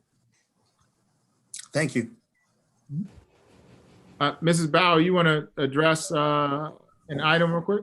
I do. We did receive late last night. We did finally get some guidance from the state on grading. Of course, it's somewhat generic, but I wanted to give you some of the points from the guidance that we got. Grading has the CDE has said that grading is a district level decision. With the primary goal that we are not doing harm to students by grading work. They want to make sure that districts are creating grading policies that hold students harmless for their spring grades and the transition to distance learning and the transition into next year. And that we need to take into account the needs of all students, look at it with an equity lens. Oh, man. And we also need to consider making sure that we're preserving the progress that students made prior to closures when we're developing any sort of grading policy. There's been a lot of talk about this across districts. And of course, it varies depending on if you're a district with high schools or not. I've seen some very interesting things. Some have gone past fail. One of the most interesting policies I saw was a district that said student grades were frozen at the time of closure, but as we move into distance learning, students could improve their grade, but the grade couldn't go down. So I think we just need to think carefully about grades, knowing that we do have not all students at this point available. We have a digital divide. We're trying to figure things out. And we don't want to harm students in the process, but we want to make sure that we're providing students with resources and instruction, and we're providing them feedback, but maybe it's feedback to learn as opposed to a grade. So just some things that I wanted to have you have in the back of your mind that came out late last night. Thank you, Ms. Bauer. Other, Laura, you're still muted. I see Devin with her physical hand raised. So Devin, trust Conley. Sorry, I had another question. You know, we've been talking a lot about Chromebooks for the digital divide. I know study.com is offering free licenses for districts, and they use just a mobile phone.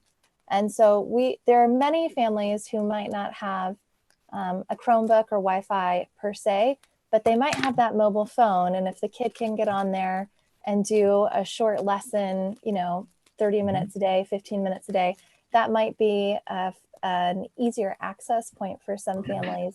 I know at Mistral, we find a lot of families don't communicate by email, but they communicate by text because they're using those their cell phones frequently. So is that something that we've looked at? Yeah, so first I want to thank you for connecting us with the team at study.com. Sort of some of the people I know have already left the organization, which is just part of it. But I have connected them with Mrs. Bauer, Mrs. Victor, Mr. Aker, so that they can address some of these items and sort of look at how can we facilitate that. So I do think that that'll be an option. But I'm going to leave it up to them to sort of assess how that looks. But I think you highlighted a great point, which is it doesn't always have to be a tablet or a computer. There are applications that allow you to use the phone. And I think as we think about asynchronous lessons and teachers having YouTube channels and posting things, that's another way to present a lesson. To someone so that a kid who's using paper can watch a lesson on the phone and then work on the actual lesson on paper at their own time.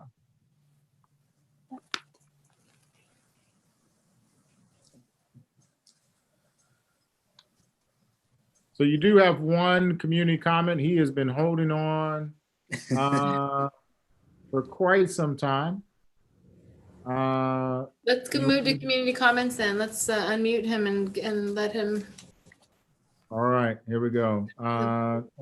You want me to set the timer? He's unmuted.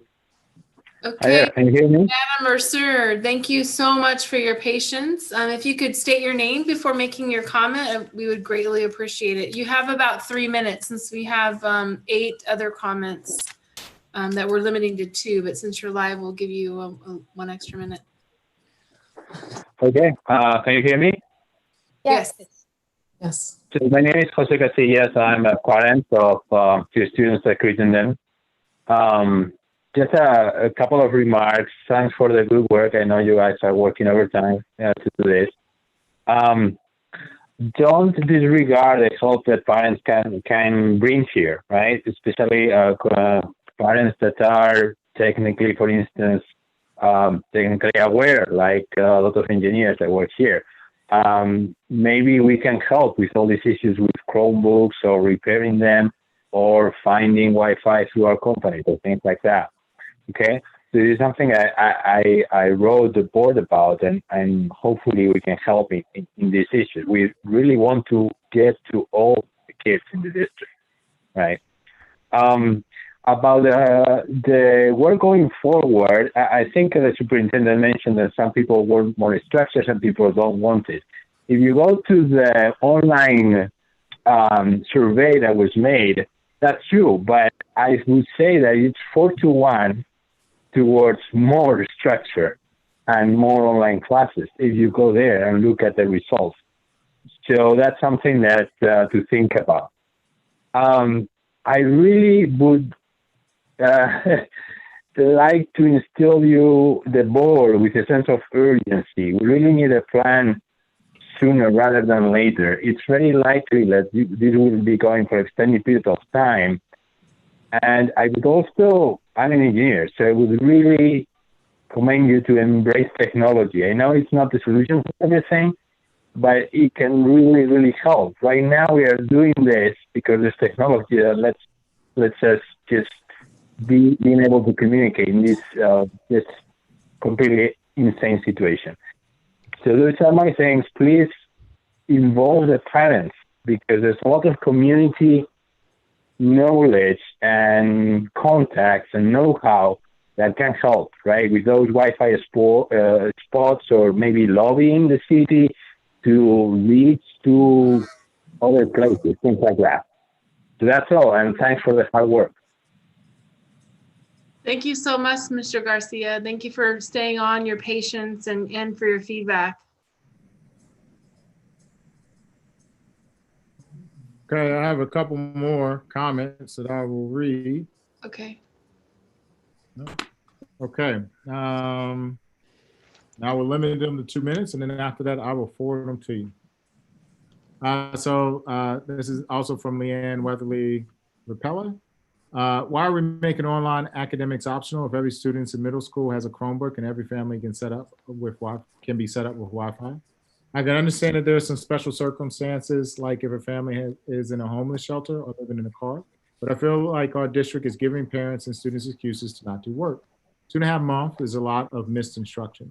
Really would love to see, what I really would love to see is the district bombarding parents with a message about the importance of putting their children and teens on a good sleep schedule, to bed before 10 p.m. and up before 9 a.m. and designing productive schedules for them that includes academics, which should be mandatory, something creative and something outdoors. Unfortunately, I predict that we're going to see a big uptick in teen depression, and maybe even worse due to the shelter-in-place order and the lack of healthy activities for students. A good sleep schedule and a productive routine will counteract that. It is in everybody's interest to really get parents on board with these parenting skills. This article from the CDC talks about how parents should be setting up sleep patterns for their kids. As a district let's jump on this now and work together with parents to help students not only cope with the situation, but also grow academically and through online independent study. So actually the next one, he actually called in, but do you want me to read his comment too? Yes. Okay. This one's from Jose Casillas. The California superintendent has indicated A, schools will most likely remain closed for the rest of the school year, and B, learning does not stop, but schools should embrace learning. And it cites the article. This is no way to suggest that the school year is over for the year, but rather we should put all efforts into strengthening our delivery of education through distance learning. We know that we are dealing with a never seen before health crisis that challenges us in many ways, Thurman said. But we also believe that as it relates to educating California students, we must rise to meet the challenge, that we are stronger together, and that if we work together, we can do more together for all of our students, end quote. I understand the district has been busy making sure that everyone has online access, and they have prioritized flexible learning. However, a lot more can and should be done. In particular, when companies around us are pouring resources to make video conferencing work and offering free Wi-Fi and internet.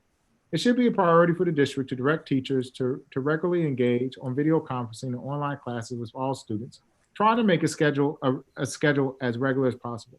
Other districts are doing it, Santa Clara, Cupertino, and Palo Alto. Let's be proactive and make this a very high priority for everyone.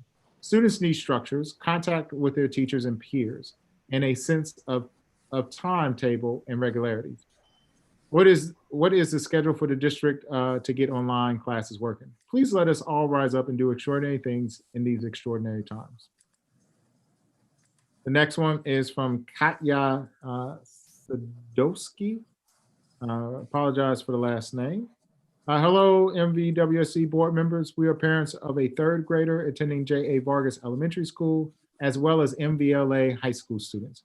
While other schools and districts are providing some amount on online instructions, with some offering full day schooling online, MVSD does not provide any.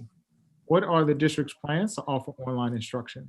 Our students deserve better and shouldn't be discriminated against based on which school and district they belong to. The next one is from Marcella Yang. Hi, in regards to the board meeting to discuss instruction during school closure, I would really like to understand why Mountain View has still not introduced online instructions. Several of our neighboring schools have started online instructions. Los Altos started the Wednesday after closure. Many school districts, Santa Clara, Sunnyvale, Cupertino, started with the last week or two. We're the only one among the neighboring schools that have not started any online instructions. School is providing flexible learning option, which is somewhat helpful, but also very overwhelming to navigate.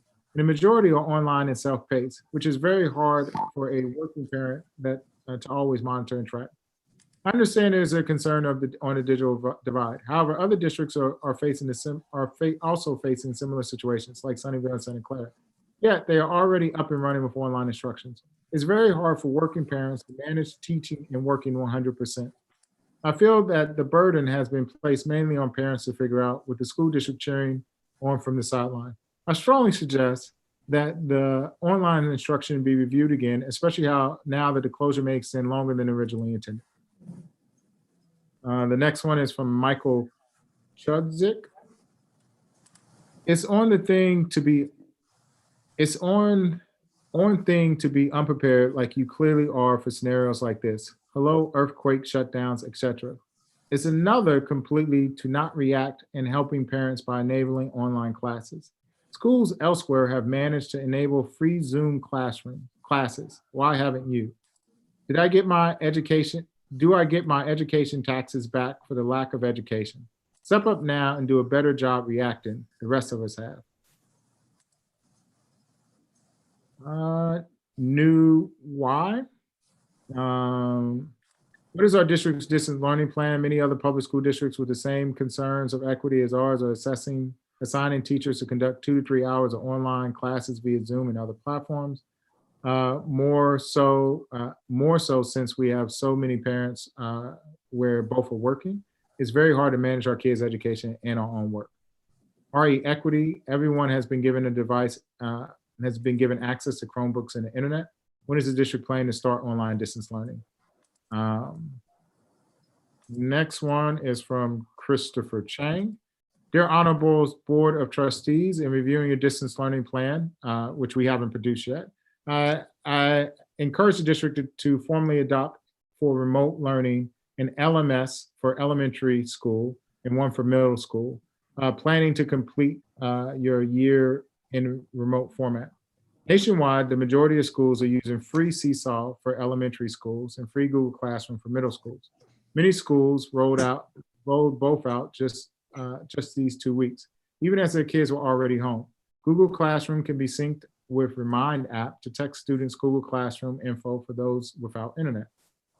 It's also useful for the district to formally adopt one virtual meeting platform, Zoom, Meet, Teams, and use the same platform for staff meetings, student meetings, and parent-facing meetings.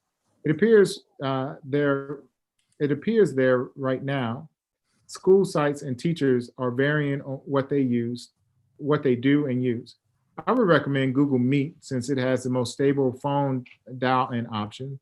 Teachers can even have Meet call children so they don't need internet. In 1918, the last time schools closed for a pandemic, schools closed again against next winter. So any routines you invest in now could possibly get double benefit. No matter if instruction is optional, it is a great moment to ensure 100% of the students have digital access. Otherwise, those who need help most will be less likely to take advantage of optional instruction. Sincerely, Chris Chang. This one is from Chris Jeering, and this is the last one. Excuse me, I'll reset the time for that. Dear school board members, thank you for all you've done so far, for all the efforts to now only continue some semblance of normal normal through scheduling and contact with teachers, as well as creating ways for the students to meet virtually through Google Classrooms, and for having all of this optional. Thank you. We are in uncharted waters in an unprecedented time. The world has turned upside down for everyone, including our children. For some of us, this means we have one or two parents who are working from home while trying to teach. As a teacher myself, I can tell you classroom management is natural skill, but one that takes years of study and practice. For others, less fortunate parents do not have jobs at all, and are suddenly struggling with the basic security of having a home or enough food to eat. For those who are already struggling day to day, things are even worse. And for many of us, very soon, some members of the household will fall ill to varying degrees, sometimes to the point of needing intensive medical care. And a lot of those in that subset will be further in debt because they either don't have health care or lost it when their job went away. In short, things are bad. And they are going to get worse in coming weeks. Maslow's hierarchy needs states that if one does not have the basic needs in life, little to no energy will be spent on things further up the pyramid. If people are food or housing insecure, they will not be able to expend energy needed to perform the monumental task of suddenly being a teacher, and a teacher of different grade levels simultaneously, something that which other teachers will understand takes years of study and practice to master.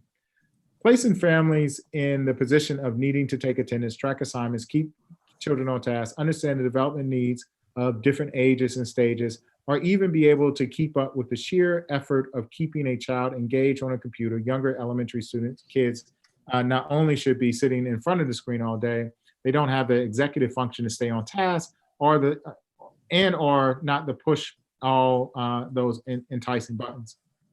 There are unreasonable requests at best and utterly unacceptable at worst, raising the collective.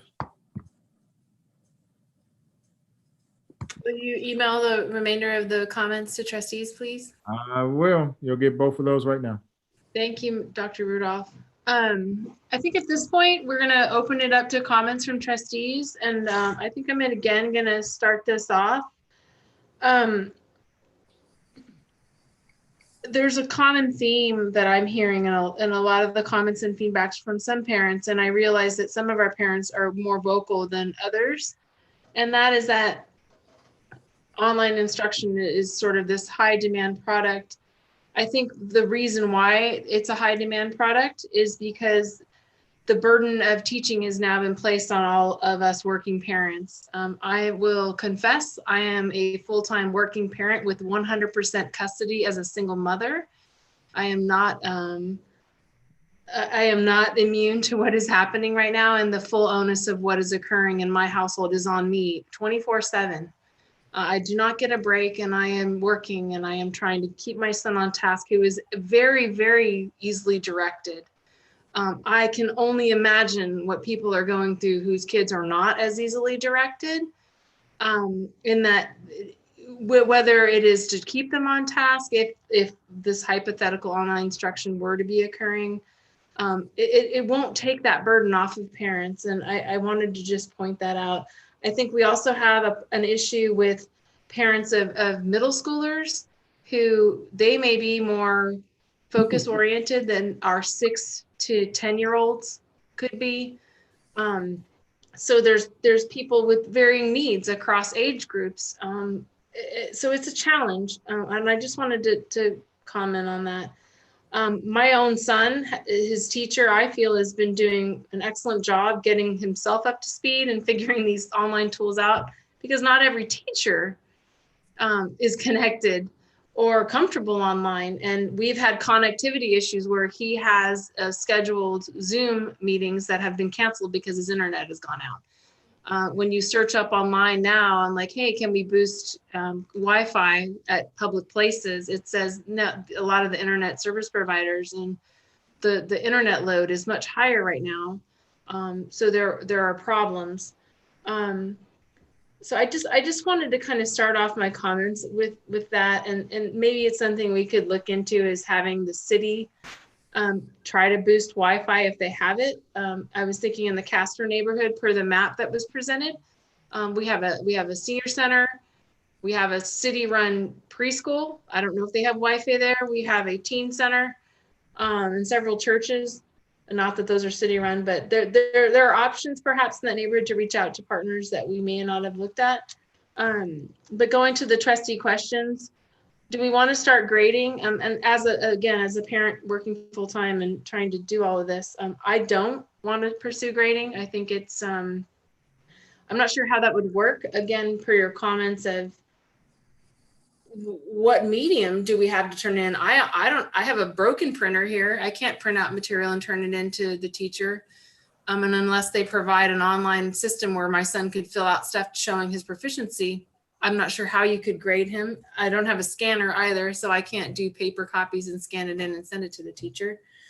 I think optional work is okay, and I think it's okay. And I appreciate that people are really pushing for online, but we're really only in day 5, 10, 13 of this. And I get we're a high functioning region in the country, but I think we're working on our plans. We're trying to do it thoughtfully, and our district does not mirror every other district surrounding us. So I would really caution people against trying to compare it and applying a one size fits all. So optional work to me is okay. I think current placement can be used to determine next year's placement.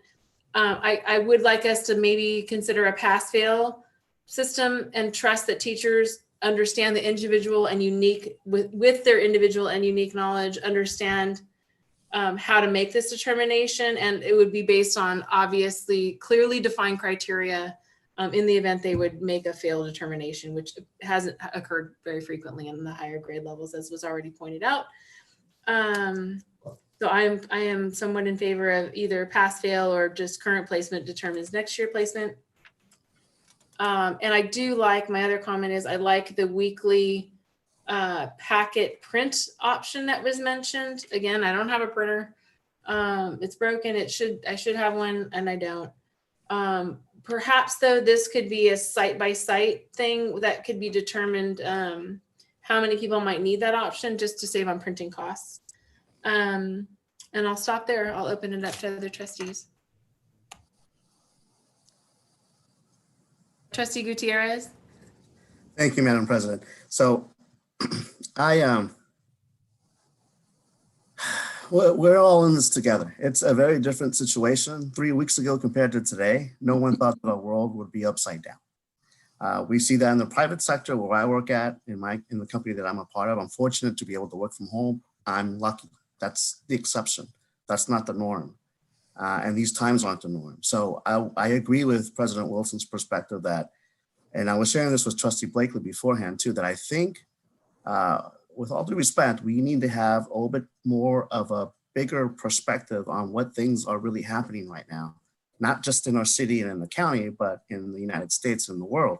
People are dying, and we want to minimize this as much as possible. And right now, our children are the future, and we need to protect them. I am fine with not having grading. I'm fine with just having optional work. I'm fine with using where they're at now to place them in next year's grade. And I'm fine with automatic promotion. These are special circumstances and times. We need to adjust because at the same time, we don't know if this is also going to extend all the way through the fall and the winter. So I want to be flexible now so that when we do get further guidance from the CDE or from the feds, when we have a better idea of whether or not everyone is now connected or not, then we can create a more robust plan to enact, should we have to, moving forward from the fall on out. So I'd like to look at the bigger picture right now, which is just to save lives, take advantage of the time that we have with our kids, with the family. Unfortunately, it is what it is with what we're going through. But we should also look at the benefits of still being alive, still being around, still being examples, and still working together to try and move forward. Thank you. Trustee Wheeler? Yeah. So once again, going behind two people, I want to, I'll save time by saying that I agree with everything Board President Wilson said. I agree with everything that Trustee Gutierrez said. I would like, when you talk about optional work is okay, and I agree with that, that we also try to provide resources for the span of our students. So enrichment suggestions and grade level suggestions, that kind of thing. Say again, I know some of our teachers are, sending out just dynamite stuff and doing face-to-face visits and phone visits with students. I'd like us to do those. Trustee Conley? Yes. So, similar to everyone else, I do not think we should be grading students right now and counting work against students. I don't think this should affect promotion. And whenever we do get back to school, then we look at where students need to go when they get back in math tracks and things like that. We have not just working families, we have families with who may be going through trauma or crisis right now, and this is not an appropriate time to demand that they meet some sort of district mandate. With that in mind, I do think that we should make as much available as we can for people so that if they are able to take advantage of it, they can. I would really like to see us get those Chromebooks out there fast. I really want to push on getting Wi-Fi access for people, using something like study.com so people can actually use their cell phones if they can't access Wi-Fi with a Chromebook, getting those workbooks out of the schools and sent out, possibly doing some sort of print. And I know that this week is ramping up for that. I've got to admit, the suggestion of figuring out a suite of tools that will be standardized across the district for teachers to use is appealing, and then training teachers on that. It is something that we will always have access to after this too. So I think it will change the nature of our teaching in the future. And I know there's been some comparison of our district to other districts or to charter schools. I will say, like, charter schools, for example, don't usually have a similar percentage of students with disabilities. And all of our districts are not the same. And as we move through all of this, I hope we keep in mind that the most important thing we can do right now is try to keep the gap from getting worse, but also not traumatizing our children. And when we come back to school, we're going to need to be thinking about trauma-informed practices and the mental health of our students when we are able to come back. And so the more we can offer for people who can access it, something that's regular, I think that gives children some stability if their parents are able to use it. But it's not a magical cure. It's not gonna fix things. And I'd love us to see if we could carve out that 11:30 to 1 p.m. time when families are going to get food, if we could ask teachers not to set their office hours during that time, because I know there's overlaps right now. It's not intentional. It's just, people might not have realized when they set it up. So if we can do that. And I want to thank all of the district staff and our teachers, and I mean, just the incredible people who have been working so hard to get food to families, to get people connected to services. I really appreciate all of the hard work that everyone's doing. Thank you. Trustee Blakely. So I echo the thanks, and I echo what everyone else said. I'm not going to belabor this, but I think grading is not appropriate now, and I'm very grateful for everything we've been doing. And I know we'll make it up in the fall. I hope that Trustee Gutierrez's warnings do not come to pass about further extensions. All right, are there any other comments from trustees? Dr. Rudolph, do you have enough feedback? Oh, yeah. Do you have one?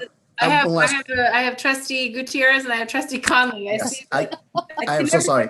The Dr. Rudolph, I completely forgot. How are we handling reclassification for those kids who have reclassified? I know, in the larger scheme of things, this is it's a gesture. It's a small gesture, but I know we would pass out a certificate.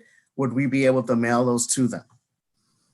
I think it'll be one of the things we talk about with our team. I'm not really familiar with what we distribute or what we don't distribute, but I know Kathy Bauer and her team are the ones that take the lead on it. And Arlene Siam is also on the line, and so she can hear this also. So we'll make sure that we figure out a way to address that. Thank you.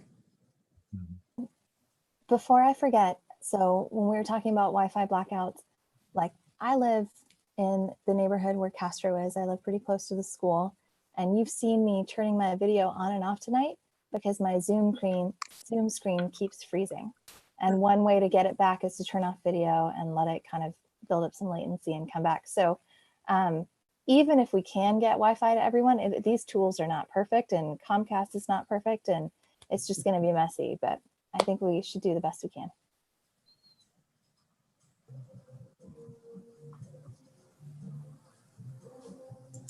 Chairman, you may be on mute. No, you're not. Thank you. Any other comments from trustees? I've figured out a way to mute my own microphone, so I don't have to, wait for you to. I got creative. Okay, so if we are done with comments on this, I want to just thank the public for their patience during this time. We are all in this together. This is unprecedented. A school and elementary district is extroverted by nature and works together. So even adjusting to trying to figure out how to solve all these problems while working online has been a challenge. So be patient. There are plans in the works. We're going to get there. It won't happen overnight, especially if it's done thoughtfully, but we are doing our due diligence. And I know many people will be working over spring break, which is next week, which may not feel like spring break to you. It's because it's all sort of like Groundhog Day, but we're going to get there. And we do appreciate your feedback, and we're listening, and we're all out here, and we're going to get through this. So please keep that in mind. I'll move on now to board updates. Do recall we do have a special meeting that is at the end of this in 24 minutes. And Dr. Rudolph. I just have one thing that I wanted to say. So this one's sort of a mixed emotions, but I want to announce that this is Kathy Loga, who is on here, her last official board meeting. She's retiring April 30th, and she has been an instrumental part of my growth as a superintendent over the last 5 years. She has worked in our district for 36 years, and we're glad to not only have her, but we're also glad that she's going to take time to be with family and friends. But I just want to say we're going to miss, I know I personally will, but others will, we're going to miss her years of experience and knowledge. She began her career in 1984 and she's held positions as a sub, child nutrition worker, a lottery clerk, and a health clerk. And she eventually became the secretary at Landos Elementary, where her children attended. And she was named executive assistant to the superintendent in 1992. So she has seen multiple people like me come and go. And I just want to, I'm not trying to date her or anything like this, but that was actually before the districts merged. And so if you think about when it was Wistman and it was Mountain View, and you think about, she's seen probably twice as many superintendents come and go. But she really has been a steadfast, rock solid person. I know that the predecessors that I know, Kevin Skelly, Craig Goldman, and Maurice Geisels, all have talked very highly about her and sort of what she's brought to the table. But she's worked with superintendents since 1992. We are appreciative of everything she's done. I do wish her the best. Her husband, Dave, will enjoy her being at home. And I'm assuming that she's going to become a steady fixture at the Sharks game, especially if they ever make the playoffs again. Hey, I don't know much about hockey, but I know she comes in upset after the games. The Humane Society, and definitely probably her pride and joy, since her kids are older, are her grandkids. And she'll spend all her time. So I don't know if she wants to say anything. I'll unmute her since she couldn't do anything, but I at least want to thank her for her years of service and congratulate her on officially making her last board meeting for Mountain View.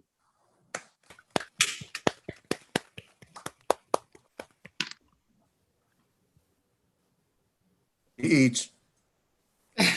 Kathy. Babe, Is that a virtual mic drop? I think it is.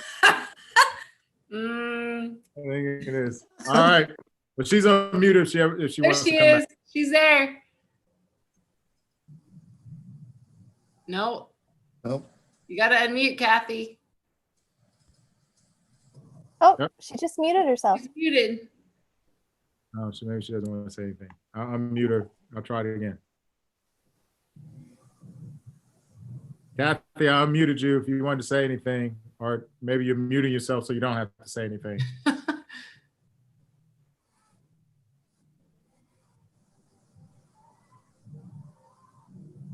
Okay.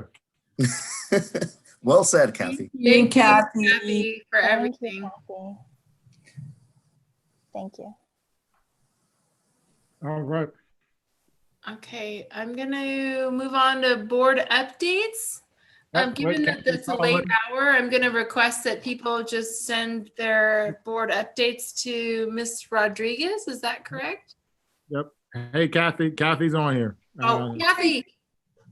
It says I cannot unmute myself. I hear you. We hear you. Good. I tried to unmute you. Can y'all hear her? Yes. Or they can hear you. I'm here. I've been waving. I'm saying I'm here. I'm here. Very sweet. I made this comment to Allende earlier that I started working at Landell's just because I wanted a part-time job when my kids were there. And who would have thought my little part-time job after all these years would still be going, and definitely wasn't part-time anymore. But I do have to say, after sitting through this this meeting, this is a way to do it. I should have started this I've been sitting there, I had some ice cream, I was knitting, having a great old time. So there's definitely advantages to this. So anyway, I appreciate all your good thoughts. I'm not going to be leaving. I'm going to still be in the area, so I'll pop in and say hi every now and then, and maybe even tune in once in a while on a Thursday night. But don't plan on me being watching every Thursday that you meet. So, and I hope that when this shelter in place gets lifted, I actually can spend some time with family and friends, and maybe we can all get together for lunch or something sometime. Yeah, and I know just real quick, because both her kids are frontline workers. Her son is a police officer or a sheriff, and her daughter is an EMT worker. So they're right at the front lines of protecting our citizens and making sure they're safe and staying in place. And especially her daughter, who is responding to emergencies and stuff. So I know at least these last couple of weeks, she's been really stressed, worrying about them and making sure that they're safe with everything that's going on. So, but tell them thank you for all that you do. I will do that. Thank you. They do. Yeah. Made some masks for my daughter this morning, actually, because her ears are getting sore from wearing their masks all the time. So. Thank you. Appreciate it. All right. Bye. Bye. Bye. Bye. All right. So now I think we will move on to items for future agendas. Does anyone have any comments on this? I have a question. We have the board retreat scheduled. Are we going to do a Zoom board retreat? Yes, we are. And our facilitator will be joining too. Is that the 18th of April? Is that correct? Yes. And it is listed on the district website, so we're good there. Okay. So we have that, and we have the future board meeting dates. And since we have another small meeting right after this, unless anyone objects, at 11:14. I don't object. I just have a question. Do we know what time the retreat will be yet? I believe it's usually 9 to 1, but okay. Dr. Rudolph, I don't know if you proposed a different schedule for our facilitator. No, I think it's the exact same time as the originally scheduled retreat. So I think it's 9. I'll double check though. Okay, thank you very much. Okay, And just for purposes, just real quick, we're going to keep this stream going so that we don't have to start another one. So you'll close out the meeting and just start the next one. sounds good. This is my gavel. You like the candle? I do. Okay, so at 11:14, we will adjourn this meeting of the Mountain View Wisconsin School District Board of Trustees. And at 11:14, we will open up the next special meeting of the Mountain View Wisconsin School District Board of Trustees. And I'm pulling up that agenda now. Pardon the latency. You have one item on there, which is a review and action. Okay. And I will turn it over to Dr. Westover to explain what's taking place. Perfect. Thank you. Good evening, trustees. Sorry it's so late. So this resolution is to allow us to continue our construction projects as an essential government function.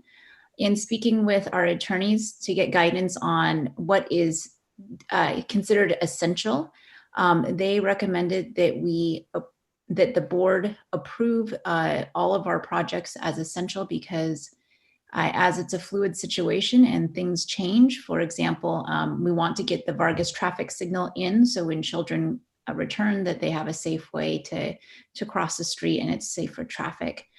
With the other projects that we're working on right now, the suggestion was also that we approve the continuing of the construction because it allows us to welcome students back to our campuses.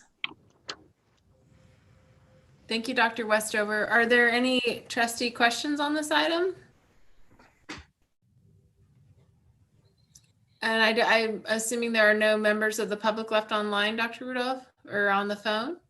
No one is there. Okay, we'll open it up to comments and I'll just start in that. The only comment I have is it looks like the MVLA board in their recent special meeting agenda had the exact same item. So this is standard issue. And I'll stop there. Any other comments? No?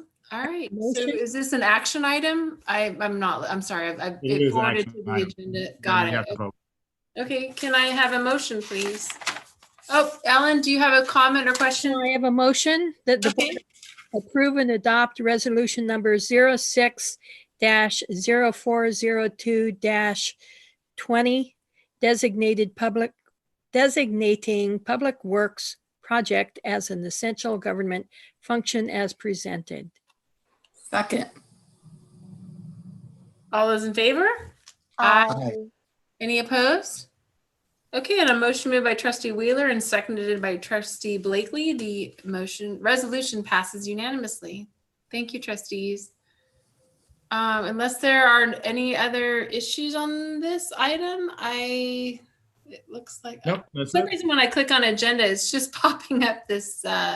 It's the only item on there. We're good. There it is. Okay, so we're good. So I apologize for not doing the pledge or the call order or the approval of agenda. I'm not sure if I violated 18 Brown Act rules, but please forgive me. It's late. So unless anyone objects, at 11:18, we will adjourn the second meeting of the Mountain View Wisconsin School District Board of Trustees. Thank you, everyone. Thank you for your patience. Thank you. Stay safe. I think it went really smoothly, so appreciate it. Good night, Jimbo. Thank you. Stay healthy, everyone. Stay healthy. Stay safe. Good night.